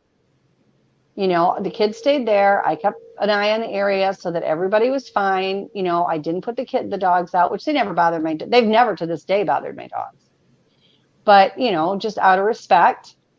And we got along beautifully. Like there was no fighting. There was no issues. There was no, you know, there were some things that, like I said, they were like Bam Bam Rubble in the Flintstones where they're a little bit stronger than they realized. But it was pretty much a very copacetic existence. You know, if one came in that was a rogue or something that wasn't good, I was out in the yard one night with them and they said, go to the house, go to the house. And I said, why am I going to the house? And they said, bad, he's bad, he's bad. So I go in the house and I look outside and it's like this giant rock throwing contest. And they literally pelted this other one with rocks until they ran it off. Now, was he bad enough that he could have harmed me? It's very possible because the reaction that I got from them was they did not want me out there with him. That was not going to go down. And then as soon as I got in the house, they got rid of him quick. It's interesting. Interesting. And by the way, when you get a chance, say hello to Janet for me. Oh, I will. I briefly, we messaged the other day and she's like, I got to call you tomorrow. And I'm like, okay. And then she got busy and I got busy. Okay. Dave just said something. And also, if you would, Robin, yes. Say hello to Duke for me. Duke Sullivan. Oh, absolutely. I'll be talking to him tonight. He's got a show tonight and I moderate for him. I talk to Duke every day. And let Duke know, please get in touch with me. Oh, I will. I will. Mm-hmm. Dave made a point that I'd like to bring up because I think it's really important if it's okay. Mm-hmm. At one time he was here, Janice and I were here, and he was driving, I think it was with Janice, and we were in the car ahead of him. I can't remember how it played out, it was a while ago, but he got zapped. If you get zapped, there's two things you need to do immediately. You want as much water in your body as possible to hydrate, and you want high levels of protein, and it kind of counteracts the zapping. So just kind of a little yes. So kind of a little kind of a little FYI for anybody that gets zapped. Push that water, and Dave will be the first to tell you, Ninja Dave will tell you, I'm not just making this up, it works. So high levels of protein and high levels of water. Well, let me tell you this. After that experience that I related a couple minutes ago, when Bob dropped me back off at McDonald's parking lot to exchange cars for my drive home, I was, for some unexplained reason, I was hungry and I had to have milk. And I had a cheeseburger. I remember that to this day. Yeah. And I always thought that there was something in the dairy product that I yearned for. And, you know, like a baby breastfeeding mama's milk. That's the type of yearn that I had, you know, for some unexplained reason. After that experience, I needed that. You want fluids and protein. I always say water just because it's more of a purification thing. And it helps hydrate you better. But the bottom line is any fluids. Get a fluid in you and get high levels of anything with protein because it does. I don't understand it. And no, I've not been zapped. They were the ones that told me that. If they didn't want me to know, they wouldn't have told me. And I was also told by them that I also needed to make sure other people know that as well. So while they're zapping you to try to get you out of a situation, again, is that they're being aggressive towards you and you maybe not. It could be that you're too close to their children. You're too close to them. You're too close to hunting. You're too close to a bear. The list can go on and on of what you could be too close to.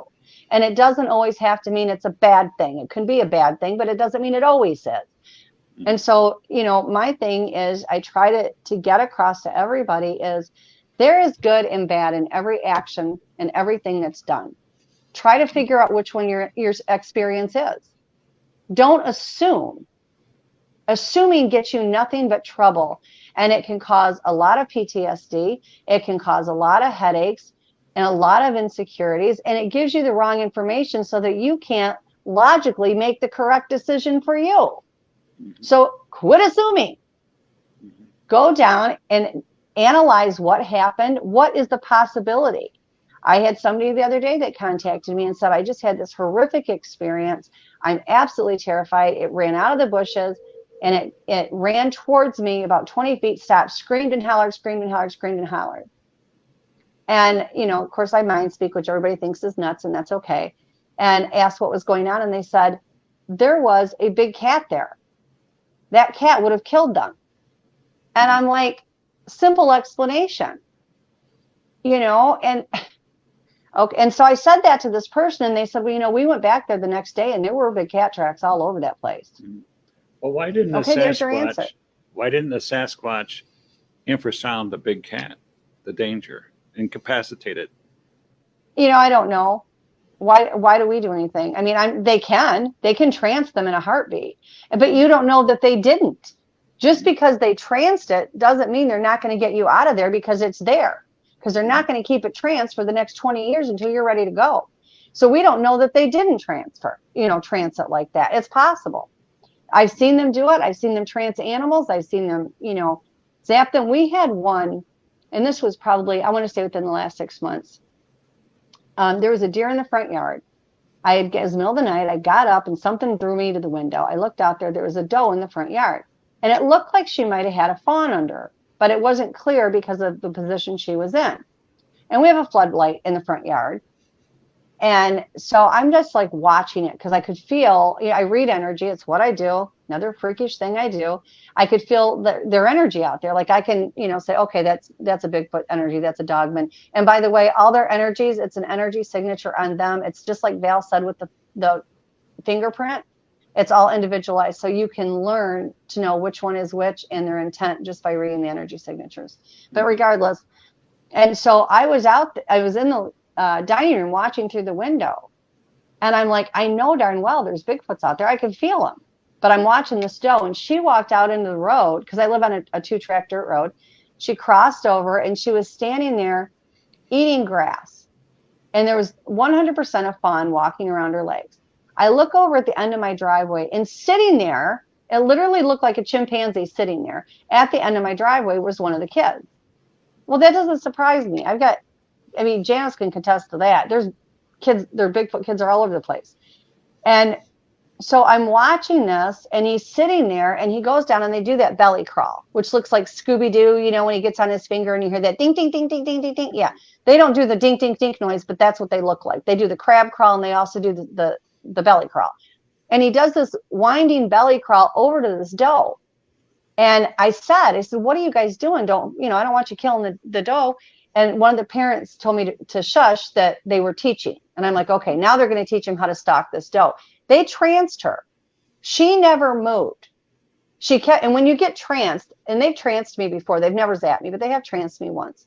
And your brain is still functioning and knowing what's going on around you. And you just continue doing what you're doing. It's almost like you're on autopilot. And that's exactly what happened with this doe and the fawn. They're just sitting there grazing, and this baby Bigfoot, little black baby Bigfoot, is doing the belly crawl all around the legs, all around, and they're watching. And mom and dad are not going up to this doe because they're teaching the baby how to stalk it. So when he's older, he can do this, and he can, you know, make his deer kill to eat. But it never hurt that doe, never hurt the fawn. And they were 100% tranced. And he finally came back and went back in the bushes where mom and dad were. And I could see one of the heads of the parents. And then the doe kind of lifted up her head like, okay, what just happened? And they very calmly walked off into the woods. Mm-hmm. So it 100% can happen. And they do it all the time. We've got 3 that come through here about anywhere from once every 3 to 6 months. And they have a pet cougar. Okay, they use all the animals in the woods as pets. They use them as spies. They use them for a million different things. And they come by here, and they have a pet cougar. And I'll go out on my back porch, and I'll hear them over in the bushes. And I'll walk over there, and I'll say, you know, who's there? What are you? Who are you? Where are you? And they'll respond. And then I'll hear them, you know, verbally talking. And I'll see, you know, flashes of them as they move between those bushes. And there's been a couple times I've seen the cougar there. And I found the tracks. And he doesn't bother me. He's not doing a thing to me, probably because they've got him tranced. And the neighbor up the road came down one day because their dog was missing, and they did find him. And they came down to see if I had seen him because he's come to my house a couple times. And he said, oh, you should know there's cougar tracks going up and down the yard of the road. And I'm like, yeah, I know. You know, what am I going to say? Wow. It's very possible. Old Bear Dunn was saying about the big cat could have zapped that person. It's entirely possible. Mhm. You know, those big cats, they say that they can do that. Mhm. Yeah, I think cats and elephants, even tigers, Yeah. whales, Yeah. yeah, all kinds of stuff. It's just those are all species that are recognized. Hmm. Hmm. So it changes things. Hmm. Yeah, it's amazing. Do you have anything, Rez? No, y'all doing a real excellent job. I'm sitting here keeping up Oh, with thanks. comments. So if white rocks symbolize friendship, what are white Sasquatches? Why is that? It's just a color. Hmm. We have people that are born with every hair color on the planet. So do they. Just because Now, you have a white Sasquatch doesn't mean it's old, and it doesn't mean it's an albino. Will Mhm. some of their hair go gray with age? Absolutely. Mhm. But an albino has got, you know, the white skin, red pigmentation in the eyes. I have one of the Bigfoot that I'm excessively close to and have been for, oh my God, 15 years now or more. Mhm. And his head is shaped exactly like a human man. Mhm. He is not an albino. He has Caucasian skin. Mhm. And I mean, he's come up to me in the yard and gotten like 10 foot from me and sat there and stared at me while I stared at him for 15 minutes before he cloaked. But I mean, in physical form, he's come up and I've seen him a multitude of times. I've got a picture of his little white head sticking out from behind a tree in the backyard. Mhm. But the thing is, they have every skin color, every skin shape, every hair length, every color you can imagine. Like, again, we got to get out of the stereotypical thing on what they look like, what they're supposed to be, how they're supposed to act, because none of it's right. They Mhm. do all of these things. They are Mhm. that diverse. Mhm. And do they wear clothes? Do you know, I will say this. They will wear animal hides, yes. I know of people that they've stolen clothes off clotheslines and they don't Mhm. probably fit. They Mhm. took a bag out of no, I don't flirt with the Bigfoot lady. Thank you. That was cute though. They took a bag of clothes out of my garage when I was in Michigan, and it was all infant clothes that was from my grandson. It was like size 24 months, Mhm. and I couldn't find this bag. They took that was gone, and basketball and a football was gone. I didn't Mhm. find it for months, and it drove me nuts because I couldn't understand where it was at. Went Mhm. out in the woods behind my house one day after months had gone by, and here's this bag of the clothes, and it's shredded, and there's only a few pieces of clothing in there. Mhm. You know, and then we found the basketball looked like somebody had taken an apple and just bit it like this, like you would an Mhm. apple. And Mhm. the football looked like somebody had put it in their hands and just squeezed it, just completely Mhm. squeezed it and deflated it that way. Do they Mhm. wear clothes? In my opinion, they will. Given the opportunity, given the individual, if they are very close with humans and they've watched, they don't understand why we wear clothes. I personally Mhm. think it's so I don't have to pay for anybody else's therapy bill. But at the same time, in their world, they don't. So now if they are bonded to a person or interacting or habituating with the person in constant interaction and they're seeing us in clothes and they can get it off the clothesline and steal it out of the garage or whatever, are they going to do it? I think they would absolutely. You see them all the time wearing animal clothes. You see them with braids in their hair. I've Mhm. seen them where they've taken plants and braided it inside the braids. Mhm. You know, they took my daughter's hairbrush off the front porch one day and that was gone for like, I don't know, 2 or 3 days or Mhm. more. Brought it Mhm. back and they had snapped it in two, had all kinds of hair in it, but you know. Mhm. Wow. Yeah, I agree about wearing clothes. And as you know, I make different threads on different topics. Not all of them are Mhm. violent and killing and injuring and stuff. Absolutely. Um, one of them is wearing clothes, and yes, there Mhm. are a number of reports of Sasquatch Bigfoots Absolutely. wearing hunters' blazing orange vests, ski Yeah. suits, coveralls, blue jeans that don't fit, Yep. They T-shirts that take are them from my old, neighbors all the time. hmm all these My things, one, baseball caps, everything, yep. Both my everything. neighbors on either side hang up their clothes on the clothesline. Hmm. And I do too much laundry. I don't have that kind of time to dry. Hmm. And they are pretty good about not bothering gals. But on the other side of me, they constantly do. And it's been really it's been good and bad because it's like, it's funny, but it's not funny. They take, like, he has a truck. The guy next to me has semis and he has kids, and the kids are forever leaving their shoes out on the back porch. If they find stuff, they'll bring it to me. And it's like, I woke up one day and there was a brand new pair of Nike Jordan Air tennis shoes sitting on my front porch. And I'm like, I knew where they had gotten it. How do you take those back and not have somebody think you stole it? Like, I didn't want them. They were not mine. And I'm like, now how do I explain this? That, you know, I can't say that a dog, now my dogs are penned. My dogs don't run loose. I mean, the Foots just jump over the fence and with them and play with them. But how do I explain why I have both shoes? You know? And then one day I woke up and there was a pair of a pair of shorts that was the next door neighbor's, because it was 12 times larger than me, and was on my front porch. This goes on all the time. And I'm like, guys, stop, because they're going to think I'm stealing from them. You know, and they've gotten better about it. But like, I do a lot of shows for Dave Scott on Spaced Out Radio. I've been doing a lot of them lately in World Bigfoot Radio and stuff. And because Dave's is on Canadian time, it's later in the day. So I'll go out on my porch at night because it's like 2 a.m. I've been doing the cryptid report while Duke Sullivan is on vacation. But even when I've done the whole, the actual whole show with him, it's late at night. I'll go out on my front porch and I'll do the show, and just, they're out in the bushes in there and they're running around the yard like, a bunch of lunatics. And they'll sit over there and they'll ping on stuff. And I'm like, just stop. Okay. Either, I don't want to put them on camera. I'm not even going to attempt to, because I don't think it's safe for them. I do put my photos out that I do have of them, and that's as good as it's going to get, because I have been fighting to protect them my whole life. I will do that till the day I die. Does that mean that I will admit when there's bad ones? I will. Does that mean that I have a problem with bad ones being taken out? I don't, if they're truly evil. If they are truly evil. Because I don't want our people hurt any more than I want their people hurt. But again, I trust their people more than I will ever in any lifetime trust ours.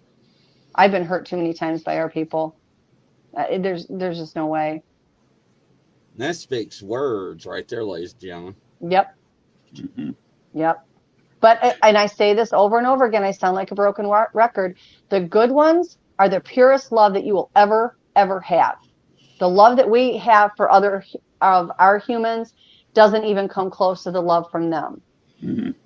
But the bad ones that are actually bad, not just crabby, because we have crabby people too, the bad ones that are that bad are lethal. But a lot of them will just move away from, this is another thing, they will move away from areas to be away from us because they hate us that much. That's why they're lethal. But yet, because we do whatever the hell we want to do, when we want to do it, and how we want to do it, we go chasing after them until they turn around and fight back. But there are bad ones, and they have to be accountable, just like we have to be accountable. I don't believe in my heart that people should know that there's just one way or the other, because there's too many variables, and this is not all fun and games and unicorns and roses and everything is wonderful, because there's a protocol with everything that they do. If you don't know the protocols, if you don't understand their culture, you have no business, being out there every single solitary day just to annoy them for our own personal gratification. If you want to interact with them, find somebody. It doesn't have to be me. I'm not anything all that big of a deal, but find somebody that knows about them and learn about their culture, so that when you go out there, you're going to have that peaceful interaction. Sometimes lines get crossed and bad things happen. It does that with our culture, with our people too. No, she's right. Well, I'm a pretty pragmatic person. I know. You think? I know there's, yeah, I am. But there is bad people. But, I tend to look at people for the good, for the goodness. There are a lot of good people, and I think there's more good people than bad people out there. I know what we see. Oh, I agree. I know what we read and hear about, but there's a lot more good out there than bad. I agree. And, I agree. But I also think it's the same way with the Sasquatch. I mean, I've been on both sides of the coin. I talk to a lot of people. I work with a lot of people.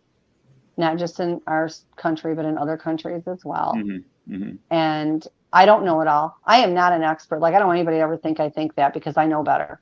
I'm not. I'm just a normal person like everybody else that lives in a very abnormal world. And there's good and bad in everything. Everything has free will from conception. It has free will. Mm-hmm. And so you have these amazing things, and they have free will too. And they can either be good or they can be bad, Mm-hmm. just like we can. It's just because they've got abilities and they're stronger and they're bigger and they're smarter. When they go bad, it's a whole new level. Mm-hmm. Well, And how can everybody contact you and reach you? Oh, if you need to get hold of me, you can find me on Facebook. I'm under Robin Haynes, Haynes McCrae. Please don't send anything to plain Robin McCrae, because I can't get in that account to save my soul. Or you're welcome to email me at lowercase RLYNNE and then a period. And then Forest, it's FOREST. There's not two R's in it. people@gmail.com. mm-hmm.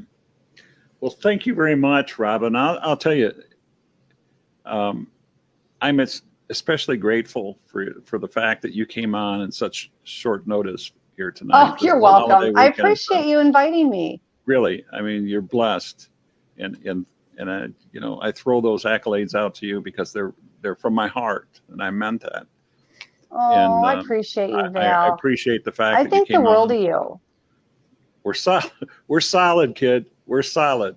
Yeah, Believe you me. got it. Like I said, I think, Val, underneath it all, I think we have a lot of similar things that we agree on. But because, again, it comes down to everybody is shaped by the experiences that they have in their lives. Mm-hmm. And my experiences obviously are different than a lot of people, Mm-hmm. but so are yours. Mm-hmm. And so that's where your belief system comes from. And until you have experienced something different, that's what you're going to relate to. And I don't think there's anything wrong with that. Like, I respect everybody's right for their own opinion. Mm-hmm. I am not one of these people that will say, well, you believe this, you're crap. I don't, never will I ever do that. I don't have to always agree with it, but I base my opinions based on my experiences and what the Sasquatch themselves have taught me, because they've been teaching me my whole life. But that doesn't take away with the value of your experiences and what you have in knowledge. Mm-hmm. I look at it this way. This is this million piece puzzle. Mm-hmm. I could have every piece there but one. It doesn't mean anything, because it's still not a completed puzzle. It's not any more valuable than the person that has the one piece. Mm-hmm. So it doesn't matter how many experiences you have or how many experiences you don't have. We really and truly, in my opinion, which a lot don't agree with me, we're all in the same playing field. We're in this to learn and just take what we can get, from everybody, and with, obviously question things, but also don't be afraid to open your eyes and your heart to learning other things as well. Mm-hmm. Well, thank you. That's very well put. Thank you very much. It was a pleasure having you on the show. You're welcome back anytime. Very good. Oh, just let me know when. Thanks, guys. It was so good to see all of you. Bye-bye. We'll have to do it again. Bye. Okay, bye. Wow, man. Unbelievable. I'm telling you. What do you think?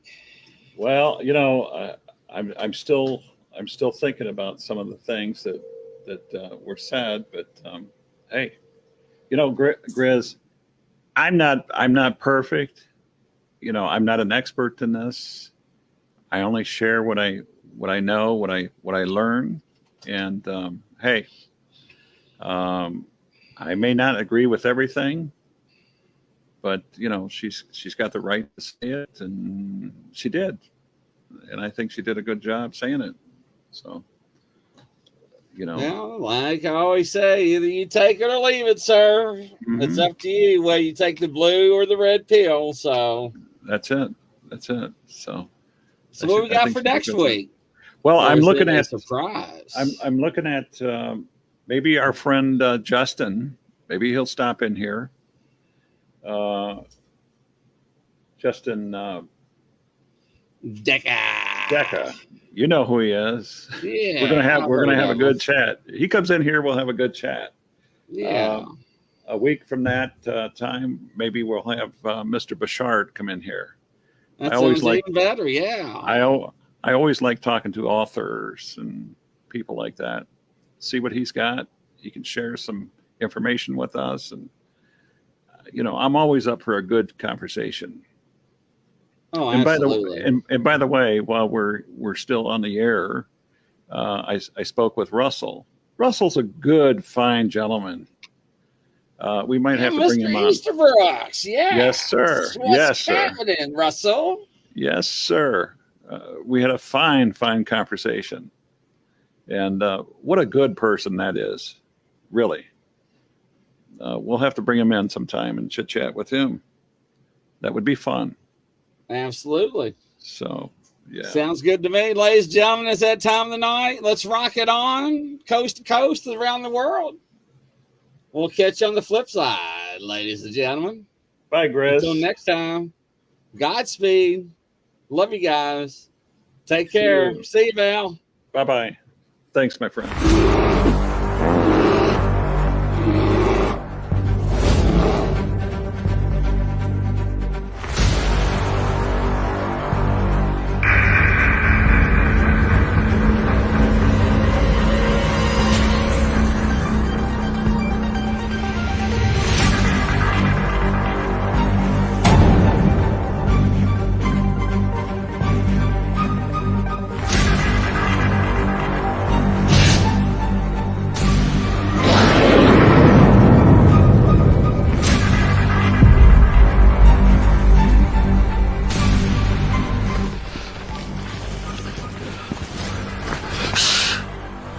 It's a grizzly.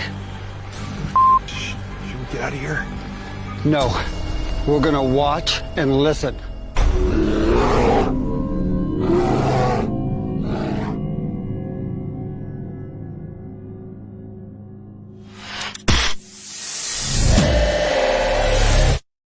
Action.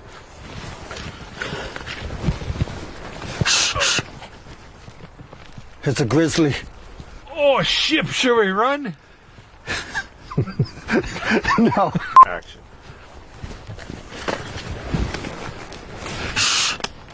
It's a grizzly. Oh, should we run? Okay.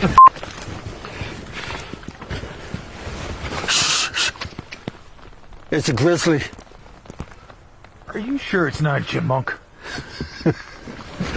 Action.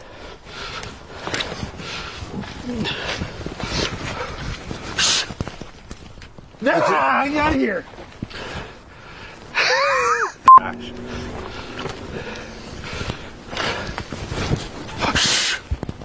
It's a grizzly. I'm out of here. Huh. Maybe it is a chipmunk.